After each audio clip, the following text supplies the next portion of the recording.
Now 10, 9, 8, 7, Come here, Diane. 6. We are live. Over here, I got Mr. Benny Griffen. Where's your spear? What happens if we need somebody speared? I'll send my That's a first warning. wife out over there to get it. Oh, Yeah. There's no need for a spear this early. And over here, we got Chris Watson with Anecdote of a Houndsman. And he looks all sophisticated tonight. I brushed my hair and everything. Brushed his hair, got a haircut, and look at that background. I know. That's cool. Just a saloon. Just a saloon. Just hanging out in the saloon. We have no special guests tonight. We've just been stood up too many times. No, we were lazy this week. Lazy. Well, Chris we tried was to lazy. get somebody. I was. Who'd you try to get? Tried to get somebody. Hmm. Remember, well, that guy you was talking about. The Del Lee guy. And Oh, I never did try to get a hold of Eric. I should have. He needs, maybe you should have gave me his number. I will. You need, if you would, you set it up. I was busy all day today. My truck was in the shop. My grandson's car was in the shop. And my wife had a doctor's appointment. And I was driving her car. So I had to drive my grandson out to the place to work. And then I had to come back. And then I had to get her. And I had to take her to the doctor. And then it was just a mess all day long. All I was an Uber driver. I barely got back in time for this. I know. I texted you. I said, "Are you going to make it?" I know. I made it. On the positive side, Brett, I'm sure that you didn't fall out of the car and lose your boot. No, I had a seatbelt on. I only fall off like that every now and then, Benny. Yeah, but it's a memory etched in my brain. I know. I've never seen anybody fall out of their boot. Well, Yeah, you got to be different. It was gotta violent. Be unique. It was a very violent accident. Benny probably pushed you and you didn't even see it. They did something. I know. Threw a rock at that horse. Can't hear you, Jeff Lewis. Who can't you hear? We got problems. We got technical difficulties. Maybe we're all muted. We just talk to ourselves. Can anybody else hear us? Or is it just Jeff? Put us a comment. If you can hear us, say yes, please. If not, let us know. You never know with these stinking programs. Slower.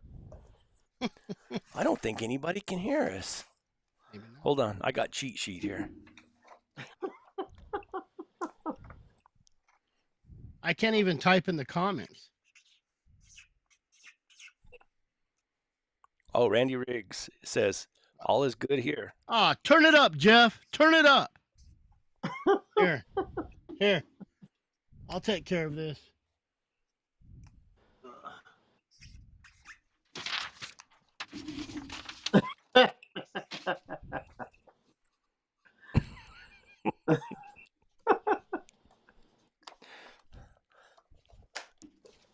Or I got another sheet here too.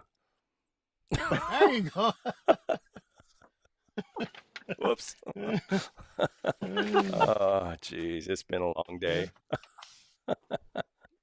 So, Benny, what'd you do all week?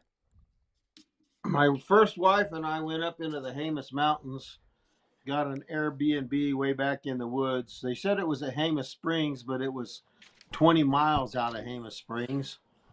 I was going to say, did you go to the hot springs and go skinny dipping? On the porch. You skinny dipped on the porch. You didn't go to where all the hippies hang out up there and skinny dip? No, we went to where the hippies are. We went to the Valles Caldera National Preserve, which is supposed to be Baca Float location number 1. We went to Jemez Springs, and it's not even close to the same. We went to Saturday evening, Diane. We had supper at Los Ojos. That's the closest thing to things as normal. We went up in Canyon. We went to the Gilman tunnels. We just screwed around. Bandelier National Monument, and I'm not a fan of all that kind of crap because all those people are a little twisted. One of those park rangers at the Valles Caldera National Preserve, he was talking about how we had a wolf. We had a wolf. I said, yeah, I heard that. He said, but they trapped it and they took it back to the Gila. I said, yeah, and it's eating on some friends of mine, but they've got Turkish Kangles. Those wolves better watch their ass. And then he started frowning. You're in the wrong company to be talking like that. Yeah. We had a wolf down by us. I had a rancher call on a ranch that I hunt on, and he said, "Hey, just to let you know, there's a wolf down here on us." And he said he's a collared wolf. He said, and biggest fear he had is that that I might see it and mistake it for a coyote, and it had a collar on it, and then of course I'd get in trouble. So the only reason I can Well, hunt on his ranch is if I kill things.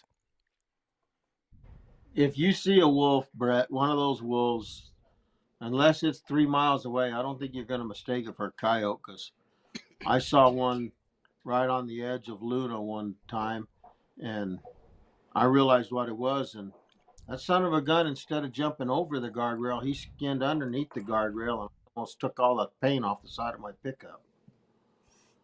Poor thing.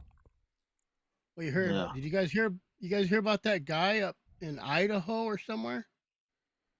Chased that wolf down, caught him, took him into a bar, had him muzzle taped around his muzzle, I took didn't him hear out that. back and shot him.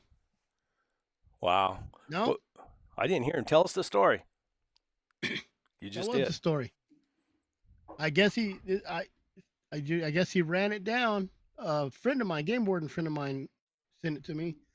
But I guess he ran it down till he's tired enough, ran him over, grabbed him alive, put tape around his muzzle, took him into some bar, paraded him around, and then took him out back and shot him.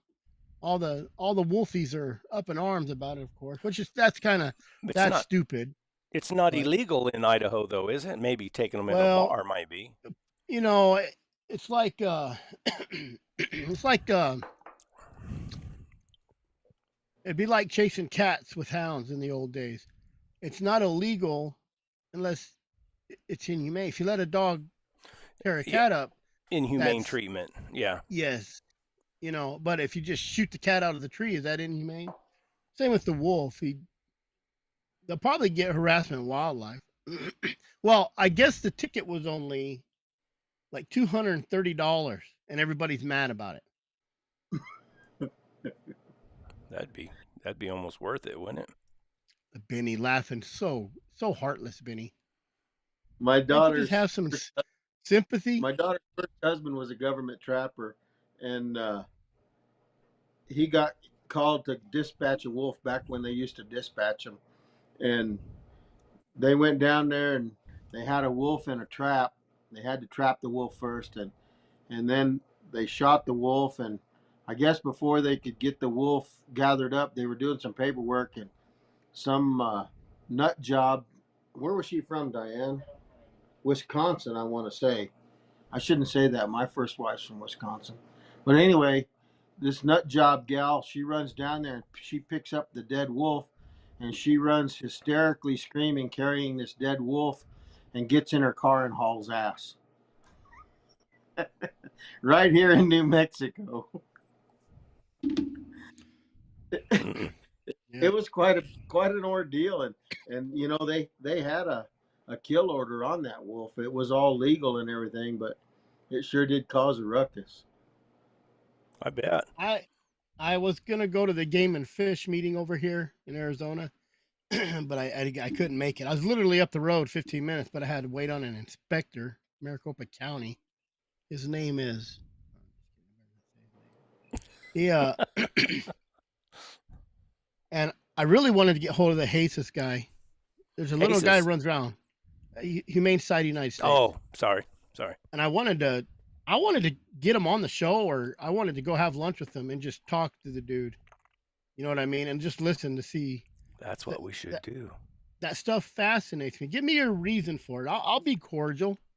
You know, we'll Benny not let won't. Benny on that night, or we'll mute him. We'll mute Benny where he can't say a name. I could see Benny with his spear and a doll. He can just use like the sign language. Just put the put the Lorax over me so they can't see my mouth moving. Yeah. Yeah, because they'll have a lip reader on there and then really hang us. So. I can hear on my phone, but not the TV. It's because your phone's turned up, Lewis. Well, but something's wrong. It must be with his TV. Yeah, it's called volume. Chris, It's a run over smart- there to his place and fix it for him. Send me your address. I'll do it. I'll take my bus. So, I got a windshield now. what, Benny? Your week? Anything exciting happen besides going to Amos and skinny dipping with the hippies? No, that wasn't with the hippies. It was with my first wife. Ooh. She's been married to me for 40 years. Oh, it was your anniversary. Yeah. Congratulations. I should be That's- yeah. congratulating her. She must be. Congratulating? Are you sure it's a congratulations? She must be Or is an it angel. She must be an You know what? angel. She's a tough one. Gotta be. I think she has a lot of melanin in her closet. At night, she just drops it in his drink and lets him sleep. Oh wow, here we go. Benny's got a convert right here.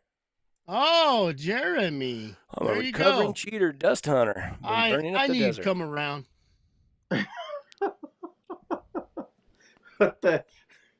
A cheater dust hunter, huh? Listen, unless it's on Facebook, it's not true. Yeah, that's what those guys do. They'll shoot a lion, then drag it around to the south side of the mountain where there's no snow and take a picture. Back in the But is he doing any good?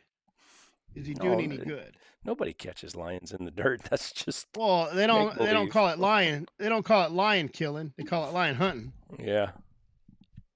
back in the days when I first got involved in the internet and came out from under my rock, there was quite a feud going on between me and another guy. And I was asking him, but what about in the dirt? What about in the dirt? And I wasn't trying to pick a fight. I just wanted to know what about in the dirt. And every time he showed me a picture of a lion, it was in the snow. And so we didn't ever get along. You know, if you're going to tell me something and Prove say it. you can back it up. I don't tell you nothing, Benny. There's Benny's song. Can you hear this? If you're walking right behind me, where is it?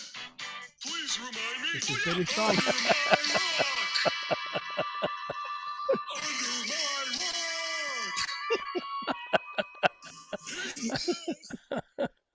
Under my rock. Under my rock. Oh, that's Yeah. funny. Oh, how do I know that song? Because in my 1987 Suburban I hauled around my kids, I had a CD of SpongeBob songs. They knew every word of it. I knew every word of it by the end. So, what'd you do all week, Mr. Chris? So I had this Watch. big plan. Watch him get all disgusted here. No, I'm a little disappointed in her. As Her. tried to load, Sage. Oh, your mule. I tried to load her into my bus. I wanted to take her for a ride in my bus. She wouldn't go up she walked in a little bit. And I'm like, yes, can be easy. Then she said, no. I had all the seats out. All she has to do is walk up the stairs. I took her in worse stuff out in the hills where she ran me over almost. I fell down. She's trying to get around me and she wouldn't go up the stairs. She will though, sooner or later. I'm going to pull the bus out in What- the is it- pasture and feed her in it. Does you think it's too low for her, that she kind of feels like she's No, gonna bump her noggin? no, it's high. I mean, that's 6 foot. I think it's just kind of narrow, and it stairs. So Hmm. she went to go in at first and backed out. I've got a friend that knows how to remedy that, and if you'd follow these real easy directions, you Oh, could get that mule to load and go clear through the other side of that bus just with one touch of your button. there you go. Yeah, Do I I know have you to got one. drag her? Do I have to drag her? Just put that, Nope. just weave that shock collar right underneath her britchin. My luck, she'd go out the driver window and hang there. Well, just stay. She'll Just go out. let me So tell you, just just get another stay out of bump her and way. Well, you know what I did? I took her to my horse trailer and loaded her through the side door and went in and out of the side door. She'll do that all day long. Well, she's used to that. She's used to that So, trailer. yeah, I just got to get her in there one time. I think I'll be all right. Put some grain in there. Bait her with some grain. Yep. She'll go Is she a in. pretty smart mule? Yeah. Well, then why don't you just hang a sign right there in the doorway? Horse I trailer. have one being printed that says "Welcome donkeys." The tail don't work. It's the put it right there under the cinch. Right on the crown. Right. I'll put it That's right what on I her did. butthole. Gotta get her going. 98-year-old aunt. Well, sorry to hear, but that's a long life. Man, I think when you hit your late 40s, you feel like you're going to die every day. And you start thinking, dang, do I have 5 years, 10 years? And then you start hearing, I feel like you start hearing all these stories about people dying at 42 of a heart attack or 51. And, so I smoke cigars every once in a while, but I don't smoke. I You didn't don't smoke my inhale. whole life. I don't inhale. I don't drink, I had kids, and I think that can shorten your life. Oh, absolutely. Kids and wives. How many wives have you had? Just 3. Just 3. Yeah. But 4 baby mamas. 4. Maybe 5. I haven't met that one yet. I'm sure it's going to show up.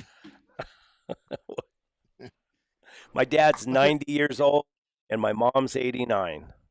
And my dad still goes. I mean, I'm taking him to a horse sale this coming Thursday. Well, it's a preview on Thursday, and I think the sale is on Friday. And he's called me 3 times about, making sure I get there on time and what time it starts. And it's the way he's been all his life, goes 90 miles an hour.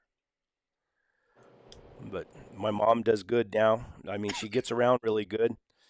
She's starting to forget little things, It just, I guess, hell, I do too. Shit. I did that all day today. Yeah. My wife teases me all the time. She'll say, you remember? I said, no, Tammy, I don't remember. No, you remember. I said, Tammy, I'm an expert on what I remember and what I don't remember. I don't remember that. Oh, no. If she says you remember it, you just say, you're Oh, right. You're whack, right. you remember. I remember that. I do remember that. Just agree and go on. Yeah. That's how Benny stayed married to the same woman all these years. He just agrees. Well, you got how much did he pay her to stay? There's another deal too. You got to every now and then you got to throw this in there just to grind the gears. I'd agree with you, but we'd both be wrong. Yeah, that's. I think his second wife pays his first wife to stay, so she don't have to marry him.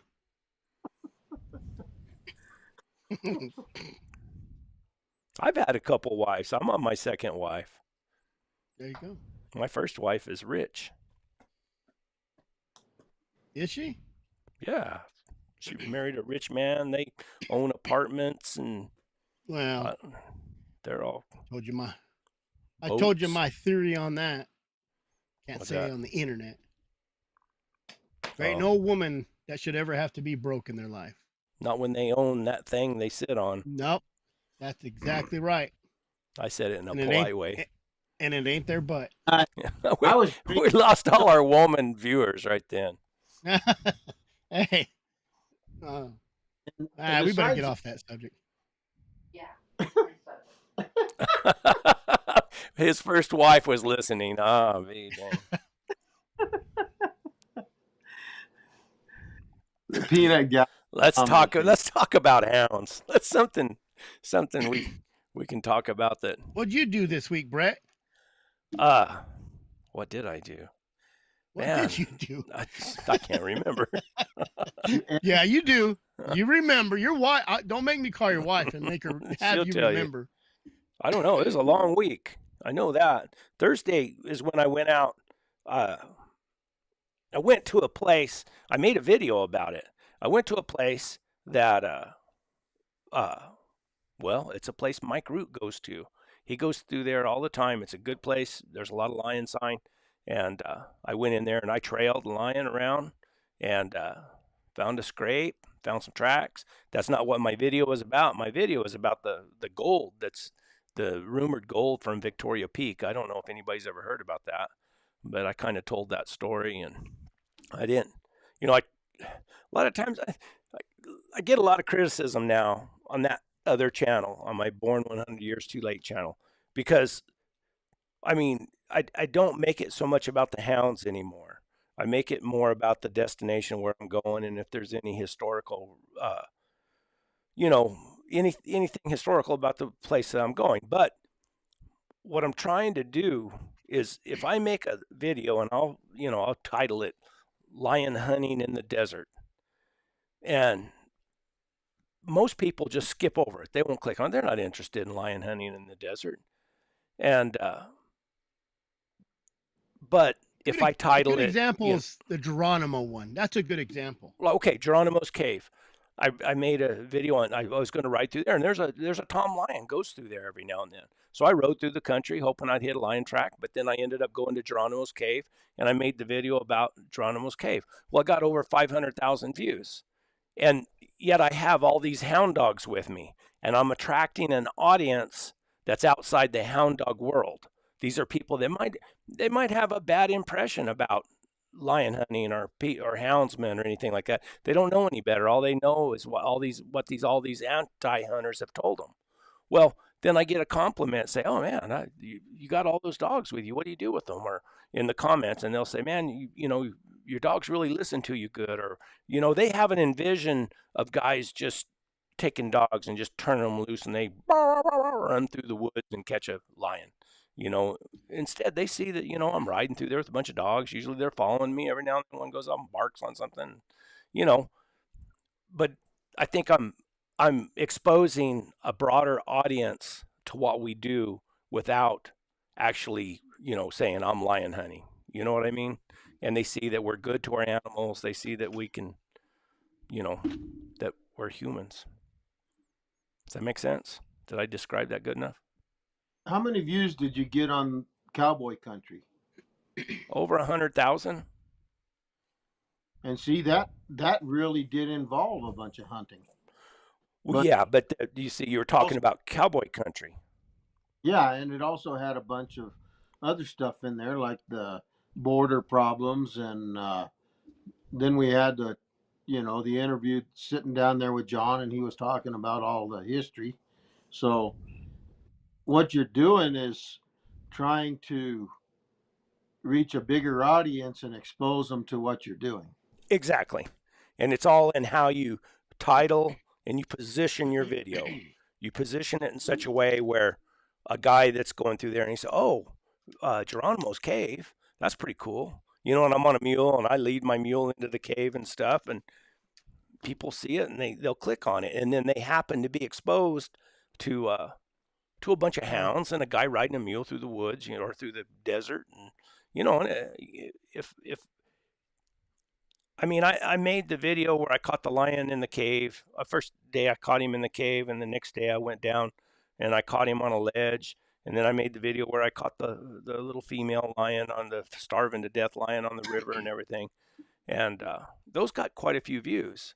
And people watch those because they get to see an animal in a tree, really. But I don't ever show what happens to the animal. I don't think that does That doesn't serve a purpose. That doesn't, you know, as we all know, and probably everybody who's watching this knows that the hunt is in finding the lion track and trying to trail that sucker up and get him caught, treed or bait up, whatever you do. That's shooting him out of the tree or off of a rock. That's that, you know, might as well be shooting a can, really. Well, and that's what I've always said, Brett. The actual dispatching of an animal is pretty anticlimactic. Yeah, I mean, it's, I mean, we like to do it, but it doesn't show good to the non-hunting public. Yeah. That's my opinion. Other guys do it, and I appreciate it when I see it. I mean, but I don't Well, think that it stuff- serves a good purpose. I think this stuff for Patreon and stuff like that. Yeah. So you look at Chris's videos, they're just plain entertainment. Brett's videos are educational. See? There you go. I'm But- just plain entertainment. Look, Just- Brett's a smart one. Well, you know. You know who has it right? Hounding around, emotional support dogs, and I don't think people understand. So, I'm not at home. I work out of town. I stay on my dad's place in a trailer in the back. I have 10 hounds around my trailer. In the summertime, they go back north because it gets hot down here. Oh, So, yeah. the first week, I'll take them back up. The first week I'm here, one Monday when I get home, there's no dogs here. Like, I'm lonely. I talk to my dogs. I go through, I feed them, I sit on their barrels. You know, when they're not here, it's lonely. And I don't think people understand that connection that a real houndsman, not these chumps that go out and want to kill everything and that are idiots and they post bears falling out of the tree. You're starting to sound like Benny. Hey, no, remember what we talked about? We're just going to trash everybody we're just going to open it up now. You know, Just start But- stomping. there's guys that just want the money, and that's just low life stuff to me. I know you make a living, but make it educational, make it plain old entertaining, make it you know what I mean? Don't make it gruesome. Don't shoot the bear on the ground while it's bleh, you know. That just Oh, don't show it. You mean don't. don't show it. I mean, Yeah. there's ways to politely show that you had killed a bear. I mean, you could point, and this drives me crazy because when you say something to these guys that shoot a bear and it hits every tree and it hits the ground and bounces and they run up while it's squalming around, that just looks. You can take a non-hunting person and turn them into anti-hunter that quick, Yeah. You know, just from one video. I made a mistake. I got a video that I shared on a private. It was on a private site, and you know, for though it was kind of a entertaining video because the bear was possessed. I mean, this was a crazy evil bear, and they had a really pretty girl that was supposed to dispatch the bear out of the tree.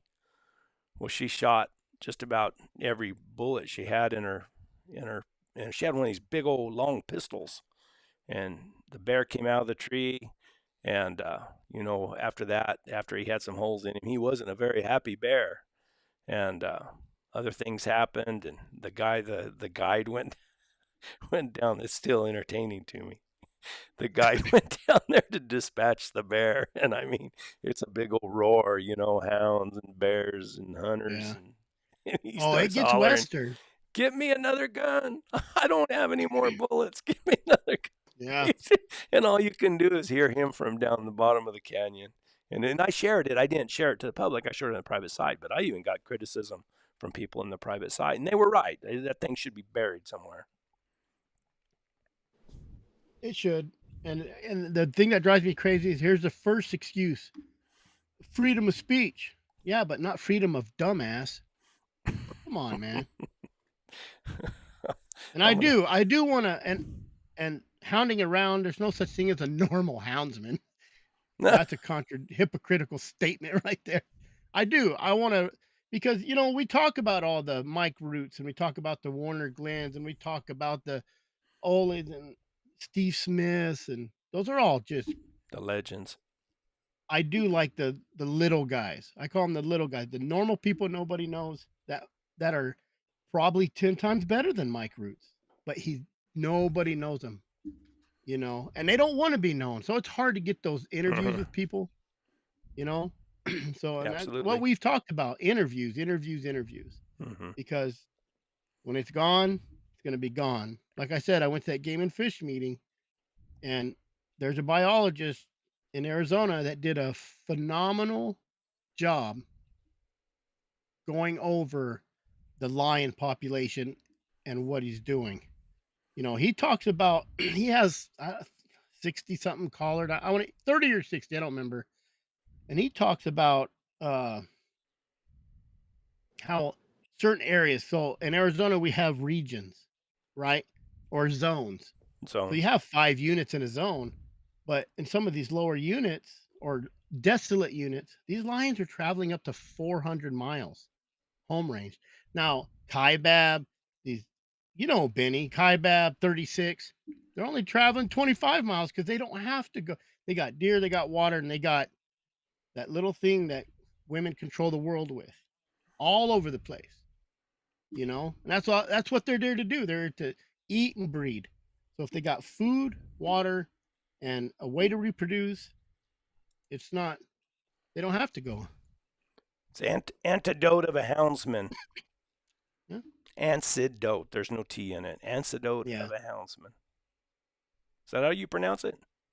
Anecdote. That's how I pronounce it. And if I say it that way, it's how it is, right, Benny? If someone says something, Benny, pull your spear. Yours. Hey, I think we need, the way Chris is behaving right now, we need to make an official GoFundMe page for me to go back to Swaziland, Africa, and get another one of those spears and ship it to Chris. He is really getting outraged. I'm putting him to the right of you. Oh, that's good, because I made my sign backwards. Now I can do this.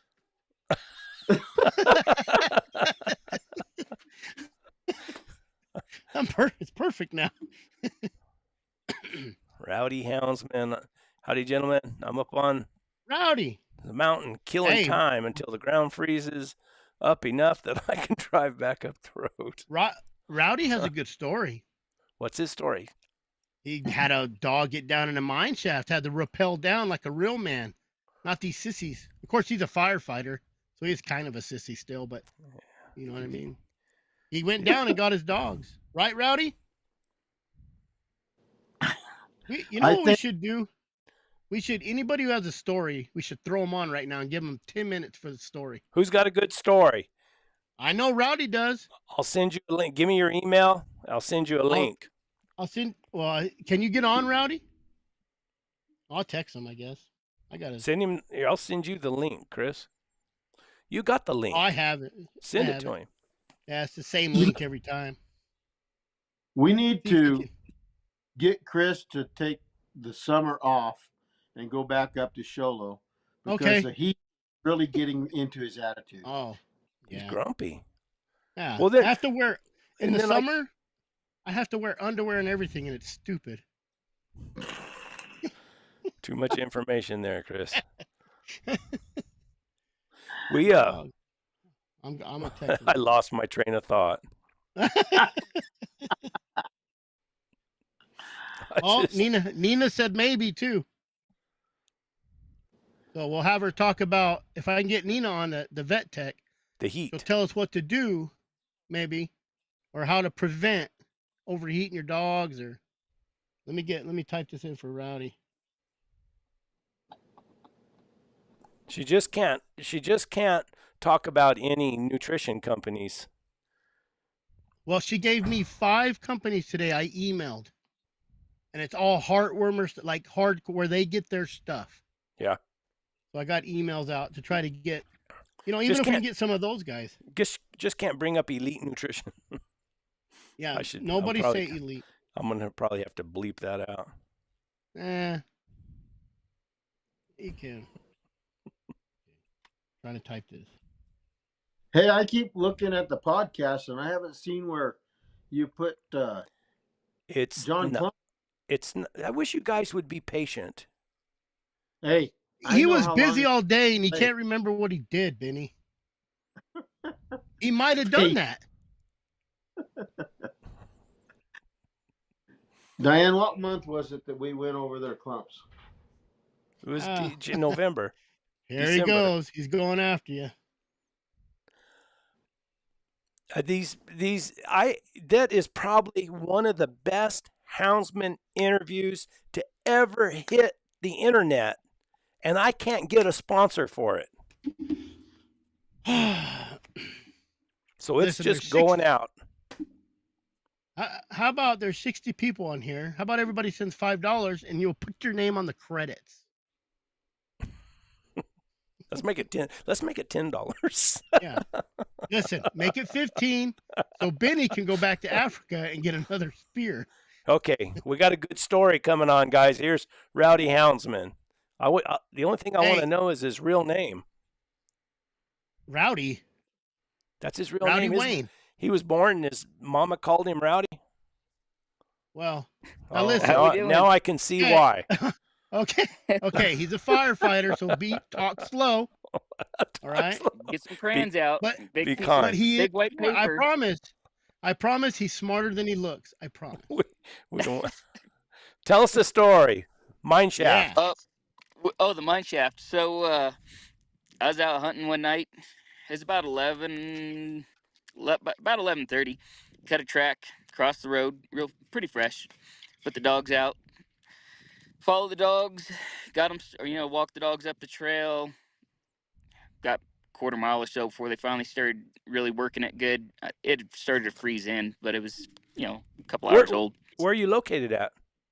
I'm out of Fallon, Nevada, but this was a couple hours south of me. Oh, south. I meant to say Nevada. Nevada. Like a native? Yeah. So, cut his track and he went down a ridge, circled around this big old giant pit mine, and then I just lost all communication with the dogs, and I kind of imagined they were in a mine, but I thought maybe they just tipped off the end of the ridge, and I lost service with them. Try to figure out my phone here. You look good. Yeah, beautiful. And so I drove around, got about a mile out in front of them off into the next valley, and still couldn't get any connectivity with them. So I drove to the bottom of the ridge and hiked up, and sure enough, they were in a mine. It was a horizontal mine, right? So it went about 50 foot in, and there was a 4-way intersection. Right in the middle of the intersection was a open pit.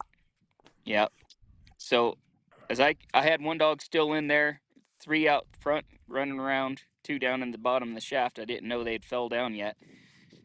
So I found the lion. He had actually made a left at that first intersection, jumped 45 across that opening, and then one of the dogs made it over the opening. 2 went into it. The other 3 were still running around, and they would circle around it. There's a spot on the right hand side where you could walk around it. So they found a way around it, and then we're walking across the back edge and jumping the back corner. It was only a foot and a half. I still didn't know the dogs were down there yet. Found the lion. He was 20 foot past that, or in that next left-hand shaft there was another intersection. He had made another right and then jumped across another smaller pit, which was only about, I don't know, maybe 10 foot deep, but about 6 foot across, and was peeking at me from around the corner. So I ended up shooting him on the backside of that mine, or that vertical pit, at about, I don't know, 10 or 12 feet. And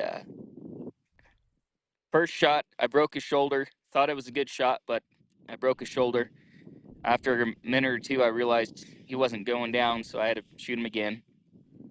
And that second shot, I shot him in the bottom of the neck right here and broke his neck, and that way he's out for the count. So then I started looking around for those dogs because I couldn't find them, and I suspected they were down that first shaft, but they weren't making any noise. and I didn't see him. I looked down for about a good 3 to 5 seconds before I finished going over to where the lion was, and then I found him. I could just see. I saw one's tail wagging, Oh, and it was about. He's So alive. one was alive. Thankfully, they both ended up alive, but I could tell that one was up and moving around, so that's good.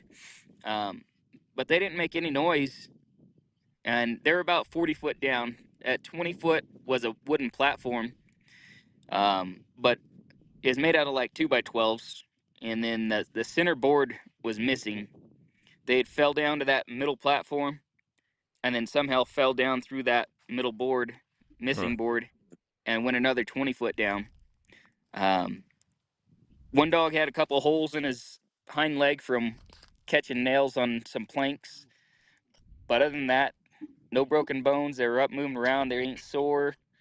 Huh. I'm out hunting right now. Well, I was hunting until I hit a snow drift and slid off the road. So stuck. yeah. So it snowed about an inch and a half last night. So I was trying to cover some ground to cut a track, and then found a snow drift that was iced over this morning, and it was on the backside of a ridge. I tried to make it through it, and then I didn't make it through it. So, you waiting for somebody to come help you? No, I'm waiting for it to freeze up so I can drive out. So I'm only about 20 foot below the road, but it's so sloppy muddy right now. I'll be dang. So See, I Benny. dug a bunch. You see how hard it is hunting in the snow, Benny? Oh, Buy a it's so winch. miserable. Why a winch? I got a winch, but they're in a tree within 150 yards. You know, they make T-posts. those. They make those Earth winch anchors. posts that sink into the ground, and you can winch yourself out. I was thinking about they call them earth anchors. It looks like a cross between a plow or like a furrow and a boat anchor, but And they it weigh like sinks into 50 the ground. pounds. Yeah. Yeah, and then I didn't think I'd need a winch because there's only 1.5 inches of snow, but I proved myself otherwise. That slippery mud sucks. Yeah, We that's used what it is. we used Snotty on top. we used to dig our spare tire down in just a little bit, and we always carried a rock bar, and between the spare tire being wedged into the mud or the snow or the sand and the rock bar as another anchor point, we'd winch ourselves out. But nothing about that's easy. No, and this it's I don't know if you can tell, but it's basically all like 90% rock except for the snotty silt that's in between the rocks. Is there any trees in that country? Yeah. Let me see if you can see anything back there. There's some back there, but I'm right down here off the edge of this hill. So I had to hike up to where I can get service. Then I saw you guys were live, so I was Might as well figured be I'd- entertained. Yeah. No. Well, cool. Do you typically, when you cut a lion track, do you end up over there by the trees, or do you catch them up on a rock or mine shafts, or? 99% of them been on trees so far. This is the first one in a mine shaft for me. I've had them go through rock piles. I've jumped them where they're bedded down out of rock piles, but most of them just go to trees for me. Yeah. I don't know, lucky, I guess. It's good. There you go. But you got them out. Yeah. I had to get them through that first pit, and then I was able to put them on a pile of tailings that were inside the mine and throw them on my shoulders, and then carried them out. And Wow. so to get the dogs out, I probably ought to tell that part, huh? I didn't have any rope in the truck. I had to hike out a mile to the truck, drive 30-something miles to town. And they had some rope at a gas station. That was a truck stop there in the nearest town. So I bought 200 foot of their 3/8 utility rope, which is not something I ever want to try again. And then, so I brought it back. On the way out, I was able to find a road that led up to the mine about 20 yards below it. And I got back from the store about 5 o'clock, waited till a little after 6. I took a nap in the truck because I'd been going all night. Waited till it got daylight, was able to drive up to the right below the mine. Out in front of it, the BLM put a bunch of T-posts and some barbed wire, keep out. So I took some of that barbed wire off. That's what I used to get that line across that first pit initially, and then but I used the T-post as an anchor for that rope. I had 200 foot of it. I used 100 foot. I tied off at the base of that T-post, brought it in, and then the last 50 foot of that 100 foot length, I tied a bunch of knots in so I'd have something to hold on to. And then I'm a confined space rescue tech and low angle rope rescue certified for fire department. So That's handy. I built what? Yeah. So I've got experience with ropes and Let's stuff. toot our own horn here.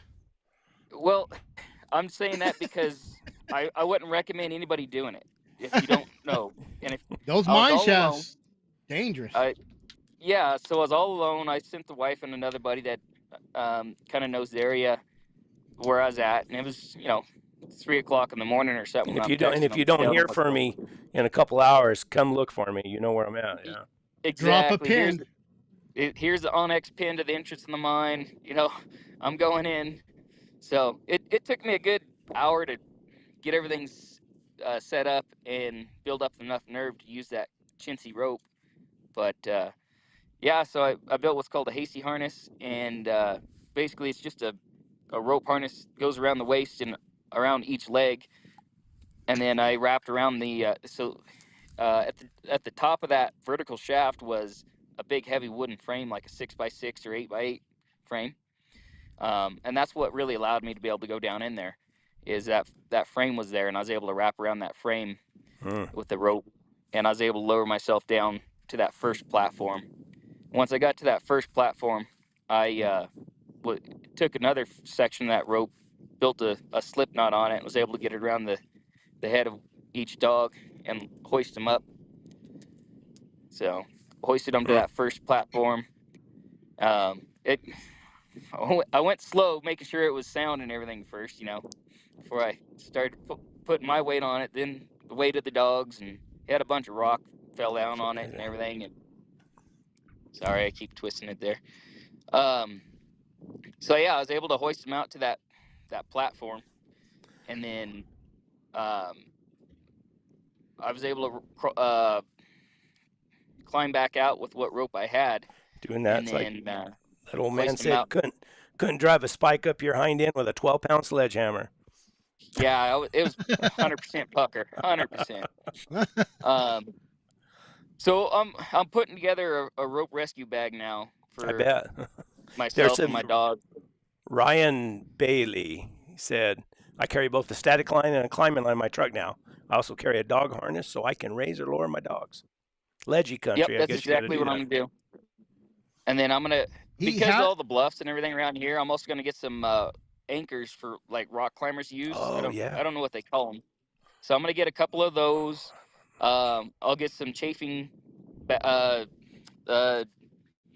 not chafing blocks. They're basically chunks of canvas that you throw over the edge of a rock that's sharp so it doesn't rub and damage your rope. Oh, yeah.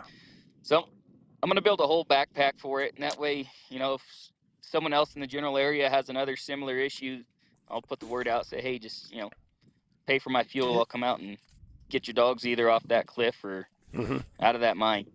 Well, I know Mike Root has had to call mountain climbers some guys out of TRC before to come out and get his dogs off a bluff. Yeah. I'm not a mountain climber, but, low angle, high angle, it's similar stuff. Yeah, it's just, I'll start practicing and get better at it and get the right equipment, and that way I can do it right. You posted this on your YouTube channel, didn't you? Yep. Yeah, there's a crappy video. I filmed it with my phone, Rowdy, I don't have a Rowdy GoPro Houndsman. yet. How come I didn't know about your YouTube channel? Or did I? It's quiet. You don't post a whole lot. No, and it's because I don't, I'm always by myself, and I'm always forgetting to film, and typically it's just going to be me getting stuck and digging out. Well, I So, post videos all the time of me riding a mule and dogs barking at the ground. Go check. It's Rowdy yeah, but Houndsman that's if you want cool. to go check it out. Yeah. Rowdy Houndsman. Rowdy Houndsman. I'm gonna look. I know. I think I've watched it before. I probably even Yes. commented, haven't I? You know, I don't know. I don't really.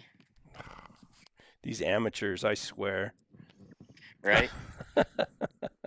Don't feel bad. He tells me that every day about me. Well, Well, cool. you're better than I am. I guarantee that. Well, that's cool though. That you got them out and they were okay. Yeah. It could Yeah. have been. So I Could have built. been a lot worse. I did what we call a medical assessment on a person. I did a medical assessment on each dog and felt them down their head, neck, back, legs, ribs, and all that, tail. Felt their ribs and their bellies, and They were okay. none of them. Yeah. I don't know how. I mean, it was 2 falls at about 20 foot apiece. Boom, boom. Dogs Yeah. are tough. Yeah. They are. You know, if And you it- would have been there and seen that, you'd have been like, "Holy you know, like How do they live? You would have Yeah. panicked. You're probably Oh, lucky you didn't absolutely. see it. And Yep. and we could have been here, sitting here talking to his wife, and her telling us a story about how a 3/8 inch rope broke and Rowdy fell in the bottom of a mine shaft. Right. Exactly. Yeah. So I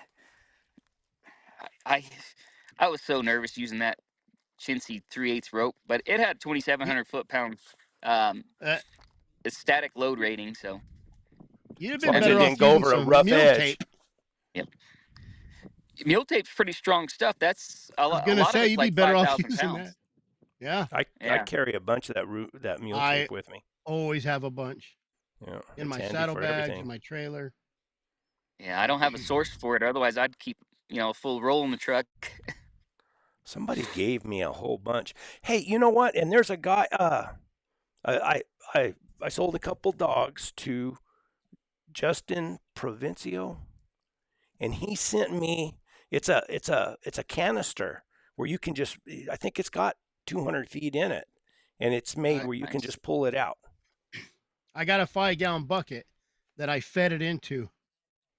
Well, this is a little 'Cause I- canister. It's only like 4 inches diameter by 6 inches tall, Yeah. and it's got a little Yeah. slot, and Huh. the tape's coming out the top, and you can just pull out what you need. I don't Those know. are if How do you diaper load it wipes, back? Brett. You don't. It's We Oh. use it.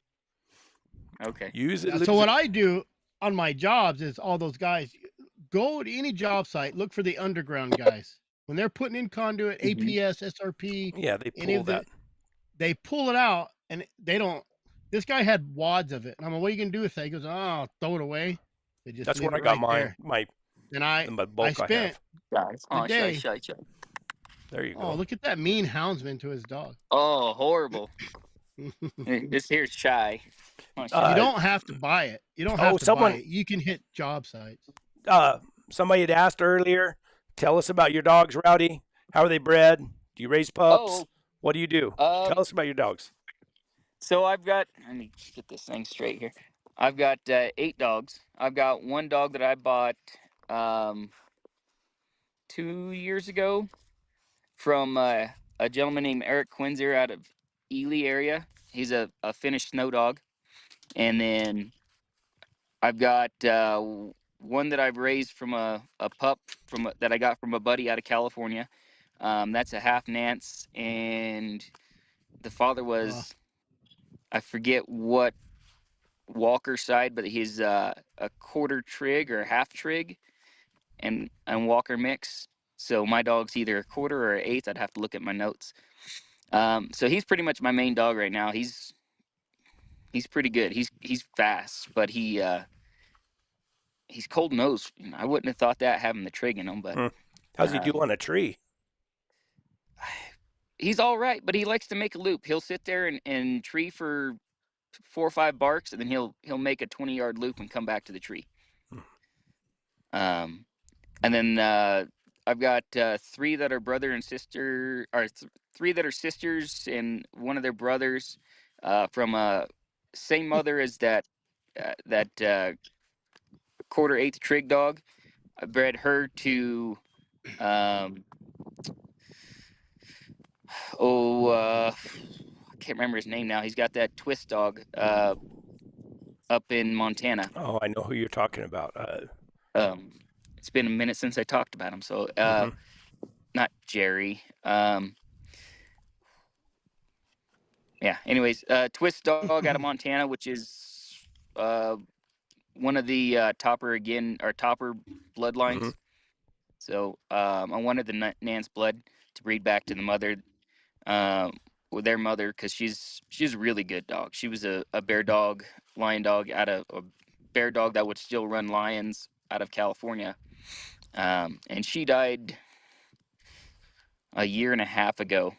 Um, I think she overheated on me. It was a Mhm. warm day. One of the pups trashed on a deer at a spring, and then I didn't get her back until like 6 o'clock that evening, and she was pretty dehydrated looking, just really emaciated, and she passed away 3 days later. Mm. So she as trashed on a deer. She went on a south slope. It was like 90 degrees that day. Wow. So she went in an area that was like 5 miles without a road, and I just couldn't get to her. I had one of my kids with me, so I just couldn't just go hiking. Yeah. So Do you run bears too?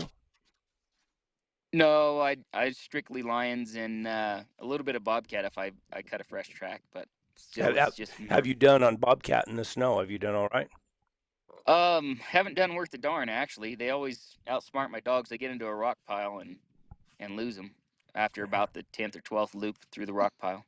Your dog's disagreeing with you. He says, Oh yeah.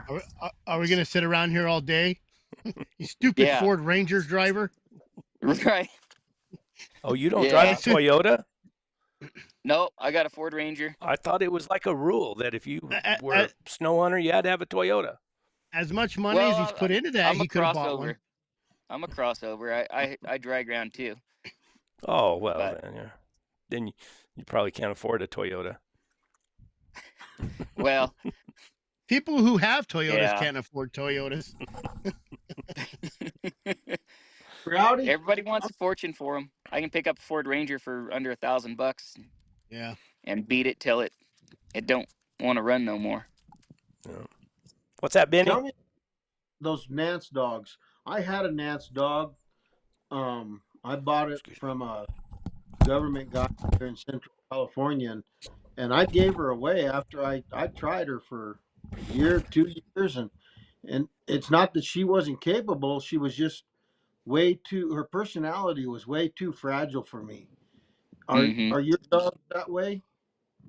So they're about 50-50. I've got two that are super sensitive. If I get onto them more than just like scolding them, they'll shut down. But that's only one of the Nance dogs. The rest of them are pretty dense. They're like this dog over here. They come up and force themselves on you, and you push them over and flop them over on their side, and they're gonna get back up and come right back in your face. Just ignoring them is what's worked the best for me, because if I touch them, they just come right back to me. So it's like a struggle cuddle, you know? So they're Well, opposite of a woman. Yeah. So, very well, personable dogs. They want to be in my lap all the time. You my think that's dog, a if good thing or a bad thing? I don't like it as much. Yeah. I've got one that I'm not sure if she's gonna work out. She's the real sensitive one. She's been a slower starter, but it may not be her fault. She was an accidental breeding. I didn't know she came in the season. I came home. Um, they're two now, so she was just 11 months old, and she came into season, and it was about September of this 24, so 22 or September of 23. Grabbed all the dogs and went hunting that next morning, but it was all dark. Loaded them up, didn't look, and next thing I know, they're hooked up. So now I've started hunting my females separate than my males, and half my females are in heat right now, actually. So you think it's just because they're puppies? And They're young. it could have been because she had puppies young, and then but she socialized with the kids real good, and Yeah. But what maybe about it was that that whatever 4 or 5 months there that she had the puppies that she didn't get to hunt, so she I'm giving her extra what time. about their clinginess? You think it's just because they're still young and they'll kind of? Because I've had dogs do that. They're real puppy-like, and some dogs will stay Hmm. puppy-like for a couple years, even though they'll hunt. They'll be Hmm. puppy-like, and then one day they're just like adult. Yeah, they're all about to the point where they're not mentally a puppy anymore, so that's good, and they're starting to hunt. Like I'll sitting here, they're all out hunting right now, except for this one that Shy. She keeps coming back to me. Yeah. And I've got that's Sam, the snow dog. This one right here is Stormy. She looks like a German short-haired pointer, but she came from Jeff Allen. I picked her up one night coming back. I hunted New Mexico with a buddy a few years back, and on the way home, I got a hold of Jeff, and he had a litter of puppies. And stopped by and picked it up, and then Stormy, huh? So, all right, that's not. You touched him. Gotta get You up. touched him. Yeah, forced herself on me. And then there's Stormy talking to me. He's impatient. Yeah. Then their brother, he's super sensitive. If I get onto him, if I smack him on the head for anything, he just kind of shuts down. So I just got to talk to him. I'll use tone a lot with him. So Yeah, because I've noticed with sensitive dogs, and I kind of like sensitive dogs because I feel that you have to just kind of treat them a little different, but I don't feel like you have to. They're fast learners because they do get that little emo in them where if you raise your voice, you don't have to burn them on 18. I think if you tone yeah, them, they're like, oh, but they are emo a little bit. They got that little bit of pouty in them. You just have to. yeah, I had a dog that I couldn't really do much. She would hunt, and if I just toned her, she knew better and she would come back. I never had to yeah, shock her. I could point my finger and I was like, "Don't trail that." She's like, "Oh," pout about it and then go off. yeah. That's my My opinion. But males, some people don't like those pouty dogs. I got another male that I got from Jerry Smith down there in southern Arizona, and he trails like a son of a gun, and he's just now starting to treat real good, but he is crazy sensitive. Like the Stormy dog too that I got from Jeff. She's the kind of dog, if I go in the kennel and I go to pet her, she just tenses up and hunches up real tight and just and I've never beat her a day in her life. And she's always been super ouchy, and Yeah. had her in the house till she was about 4 months old, trying to socialize her and kids and everything, and she's still just very sensitive. Yeah. I Well, have a little bit of that line. I never got onto my dog. If I got onto another dog, or if I even toned another dog and she heard it, she'd shut down, absolutely shut down, and stay 50 yards behind all of us. And Oh we man. were hunting, and I was tying up all the dogs, and I looked around there, so I called for her, and she looked at me, and then she took off, and she absolutely would not come to me to get on the chain. And I just got pissed, and I laid her down with a shock collar until I walked over there and got a hold of her. And after that's when I gave her away. I said, "We're never going to get along. I'm not going to put up with that." But I Yeah. had another dog. They called them black dogs. They were high tan. That came out the same guys, and they they crossed those Nance Walkers on some Boone Shockley black and tans, and those Boone Shockley dogs were extremely aggressive. My Clyde dog was on a chain. He was real sensitive acting and scared acting, and he wouldn't come. But as soon as you unsnapped him from the chain, he'd jump up on the side of my mule for me to pet him, and he was a completely different dog when he wasn't on the chain or in the kennel. It, but I was just curious if that was just the common deal, because I've only been around those Nance dogs just a little bit. I saw some dogs that Jeff Allen had that he had sold some guys over here that were supposed to be Nance dogs, but they didn't look. They were small. They didn't look like Nance that I'd seen. Maybe they were calling them Nance dogs, but they were crossed in with. Yeah, I don't know how much Nance the mother had in her, but she was a damn good dog. She'd dry ground, she'd run lions, she'd run bears, she'd run fox. I'm sure she'd run coon if I could hunt coon or had coon to hunt. And then now these dogs mixed with that twist dog, and they're crazy smart. Like they dig out, they pull the chain link loose, they climb out. I have to put plywood over the roofs and wire everything together, put chain link underneath all my kennels, and they're super smart. They're starting to trail real good. If I was able to get them on more lions over the summer, dry ground, they do so much better than what they are. But they're still, I'm happy with them. You can hunt all year where you hunt? Yeah, all year, 24 hours a day. Does it You get? can get Well, that's in Nevada, right? yeah, 2 tags a year. Do you ever go over there by Wells anywhere, or up above Wells, or?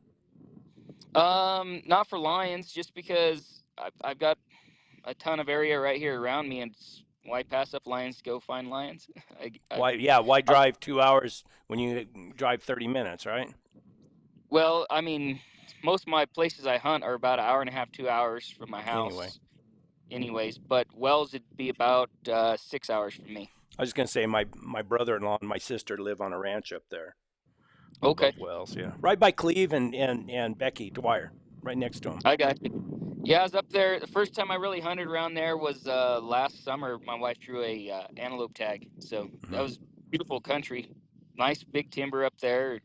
I can see why there's good deer hunting up there. How about in the northwest corner there of Nevada, up in that country? I haven't hunted so basically Pyramid Lake North. I haven't hunted much. There's a couple guys that outfit out of there, and they come down here and outfit too. But I don't know. I try to stay in areas that I feel like people don't hunt much. Yeah. So, but I don't know how hard this area. I've never seen anybody else hound hunting right here. Usually it's people on their side by sides from Reno coming out for the week. Just driving around. Yeah. I was always curious about that, kind of northwest part of the, what do they call that? The Owyhee? Is that right? River that runs through there? I could be all wrong. I don't know. I don't know the area real well up there. Mhm. So basically, I've drove it a few times because I used to work in Northern California. So I'd commute. I'd drive over to Reno, either up 395 or I'd drive up through Gerlach up to Cedarville and over to Alturas. But I've never stopped to sightsee or hunt or anything up there. Well, what else? Tell us another good story. I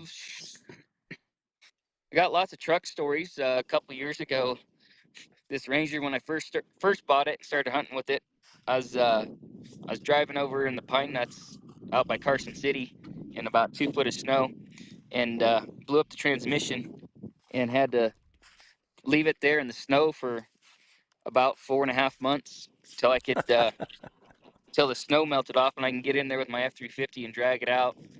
So I drug it about 6 or 8 miles. I just locked the steering wheel straight and hooked the tow strap over the front bumper. I had a pipe bumper, so then I put the tow strap over each side of the bumper and just hooked it on the ball of the truck of my diesel and drug it, and it would just bounce off the snowbanks, stay in the rut. How you do Do it? what you Got it gotta out. do. Yeah, I got it out to where I could get a trailer, and then a couple days, the next day, I went in there with a trailer and winched it up on a trailer and took it home. And a week later, I had a transmission in it and was driving it again. Oh, dang. Man, that jack of you- all trades. Is that the only way you hunt? Do you ever ride any? Do you ever, ride a horse or a mule or anything? No, I prefer to ride off horseback, but I was horse poor and hay got too dang expensive, so I got rid of the horses down to just the wife's barrel horse right now. Oh, she's a barrel racer. That's why you're Yeah. poor. That's where all the money Exactly. goes, right? Hounds and We're- barrel racing. Not a we're good in the- combo. We're actively trying to breed her right now. She had her preg checked day before yesterday and found out she didn't take. So we're And you'll trying to get another. Be in the horse business. Hoping, But yeah, we've had a rough go with the horses the last year or so. Horses didn't work out. Had one colic and twisted gut. Had to put her down. That was right before Christmas. I was a expensive horse to lose. Paid $10,000 for her, and then in vet bills in a year and a half, almost 2 years that we had her, coupled up to about another $2,500, and then ended up losing. So Yeah. Well, It ain't fun. livestock can be expensive. There's no doubt for about sure, that. for all sure. at once, too. Yeah. When it rains, When it you pours. least expect it. Yeah, right before Christmas. Yeah, that was a hit. Merry Christmas. Yeah. So I'd like to have another. I was thinking about going to. They have the Mustang sale over in just north of Reno. That's Pick the those name. up cheap. Andy Jensen. Andy Jensen, yeah. Yep. So Didn't he- Wasn't he a police officer or something like that at one time? I don't know. Is that right? I don't know about that. I don't know. Oh, go ahead. Sorry, Rowdy. It's all good. So yeah, I'm thinking about getting a Mustang just for the hound hunting, and then I got a little 2-horse that I can pull with my Ranger and Why park not a at the mule? bottom of the hill. Ability. Just because they're expensive. I'm kind of a cheap ass. Sorry, cheap. I'm cheap. That's why Oh, he wait. drives a Ranger. We can go with cheap Yeah. ass. That's all right. So, no, a good mule is 5-10 grand, Or more. and I can get a Mustang. Yeah, I can go get a Greenbroke Mustang for probably $500. It's kind of like $500 that's kinda like, for the horse. It's And kind of like about driving every once in a while. Go ahead, Chris. I'm sorry. Well, every once in a while, just an emergency room bill. So Yeah. It's kind of like driving a Ford Ranger instead of a Toyota, I guess. Yeah. I don't have to worry about anybody don't wanting to mix steal and it. match. Have you ever been around those BLM horses out of Reno? Out of Reno, no. I broke a couple of them. I used to pack for a pack station when I was younger, and I rode a bunch of Mustangs. Used to have one that came from up that Elko area. That's the horse that I just got rid of. So he was getting old. I have 40 one of years them. ago, I rode one of those horses from Reno. That's his name was Reno because he came from there. And I'll guarantee you that horse was old, and you still better not get comfortable in the saddle. You better be on your toes and staying alert. Yeah. Yeah, that Mustang I had was on one person horse.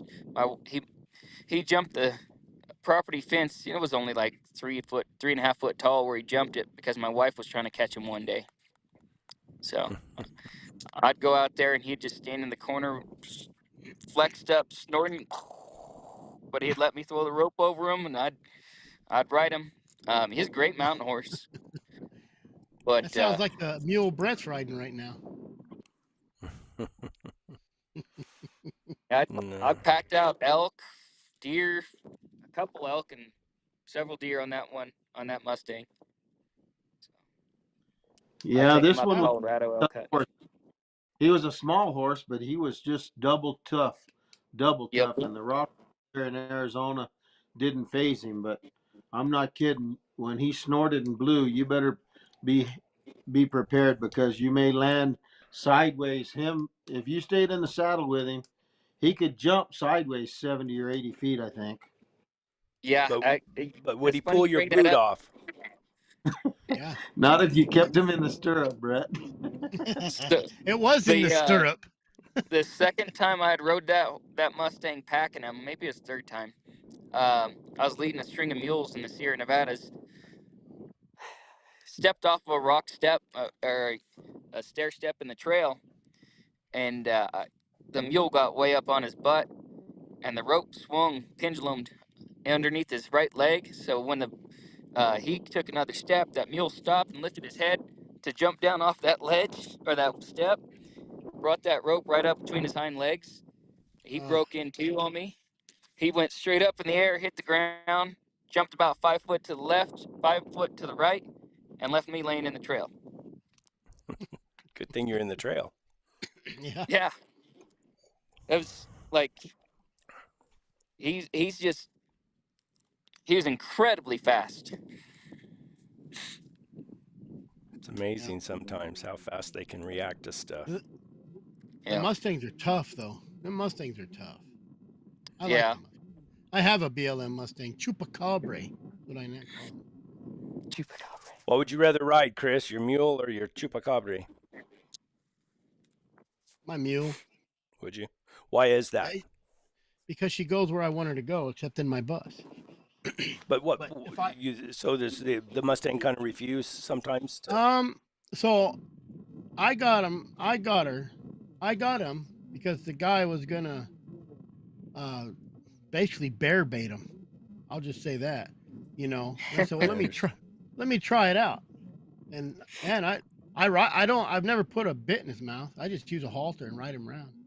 He's done a little crow hop once, twice, but I told my son he was dead broke. Go ride him around. It's a real cool horse. And he got up and rode him around, and he looked at me and said, "This horse ain't broke, is it?" I said, "I don't know, but it looks like it is." I'm old, man. You're still He'll on him. heal.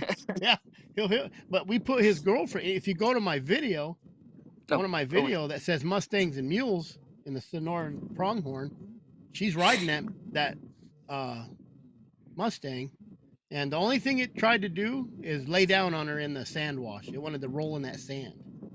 Oh yeah. So it laid down on her, and I would have stayed on and kicked him up, but she don't know, And we got him up, and that's all he's ever really done. And she ain't no barrel race or nothing, and he treated her good. He just followed around, does good. I need to get him out more myself, but you know how you find a good mule or horse or something, you just kind of. Well, You like him? Brett don't know right now. He had one. Every time you mention that mule, Brett does that. She did good this last time. Did she? Pretty good. I mean, of course, I don't film it because I'm busy fighting with her. We got up on the she didn't set back. My ruthless Ruth mule set back. They got a little horse gate up there for you to go through, and and I take the pack horse and I just wrap around the horn and take a half hitch and pop on it, to lead through the gate. When I'm going most places, I don't tie hard, I just wrap it around the horn and under my leg to go. And we went through that, and of course Ruth sat back. And when she sat back, it caused a big old mess. And then the only other thing she did is when we got up on the side of the mountain, we got up into a bad spot, and it was my fault. I decided to, sometimes you'll get on one of the crowns of one of those mountains, and the crown goes up like that, and there's a game trail, and it'll go around that crown, and usually it's the best way to go. And I hit that little game trail going around, and it ended up bluffing up on me. And it was just a little step up, probably about, 3 feet, 3.5 feet. I mean, easy to do, really. And I got off of her, and first I tried to ride her up to it where so I didn't have to walk as far. And she refused to walk up any closer to it. And then she did that shoulder thing, when they bow their shoulder out and they want to go the other way. And she bowing her shoulder out, and I spurred her in the shoulder, and finally got her kind of straightened out. And then when I got off, I tried to lead her up over that step, and she refused a couple times, but I think she remembered the shock from the time before. And I asked her a few times, and she kind of sat back, and I thought, you dirty bugger, we're gonna get the electricity out. And she stepped up, and she jumped up it, and then Ruth, anything, Ruth's going to typically try to follow that other mule no matter where she goes. So, and it wasn't nothing. It wasn't a big deal. It wasn't a big step, but it kind of made me angry that she refused for a little while. That mule tests you a lot. They've, even Agnes did for a while, but she finally came right around, and paid attention, and I had to spank her every now and then. She would get where she would. And mules have their own ideas about things, about what they want to do, and sometimes you'll get an argument because they, you want to go that way and they want to go that way. And it's like people say, is that mule neck rein? Yeah, she does when she wants to. When she wants to go somewhere else, then I have to plow rein her around. But yeah, I've gotten used to it, really. No big deal. I ride them a lot of miles, so. Yeah, I used to ride a ton. When I back when I was packing, this is 15, almost 18 years ago now. God dang dogs. I did 3,300 miles in one summer. Wow, that packing like that. That's a lot of work too. Oh, I loved it. It's the best job I ever had. If I had Really? a retirement and benefits, I'd still be doing it. Really? Yeah. I pack, but it's strictly for myself. I mean, I don't, I just pack my own stuff so I can go and have some comforts, not have to carry it on my back. Yeah, I've done. It was 37 miles one way. So what is that? 76 miles in a day. I was 3 a.m. Got back at like 11. So that night. What did you figure and is that pulling a pack string? Yeah. So what do you figure you're traveling through the woods about? Probably groomed trail, probably about 4 miles an hour. I think something around that sounds about right. 4 miles an hour. I think it was. Maybe it wasn't 70. No, it was. Let me think about that. 37 or maybe it was 27 miles in. It had to have been 27 miles in, and then 27 miles out, same back trail. But that was, almost 20 years ago. My average in rough country is always 2.5 miles an hour. That's just, of course, I'm riding slow mules. We're really not, and we're not trying to move through the country fast. We're not, hauling stuff in or anything. I'm kind of riding slow, wanting the dogs to work and everything, and I'm not in a hurry really. Coming out, I like to be in a hurry coming out, but going in, I don't care. We just kind of poke along. Yeah. So these were legged up horses I had, and they're good long-legged horses, good tall mules. I think it was 4 or 5 head. I think maybe it's 4 head. And slept at trailhead up at 3, packed up. I already had my packs made, so I think I was on the trail by 4. So 4 till I got back at 11 o'clock that night.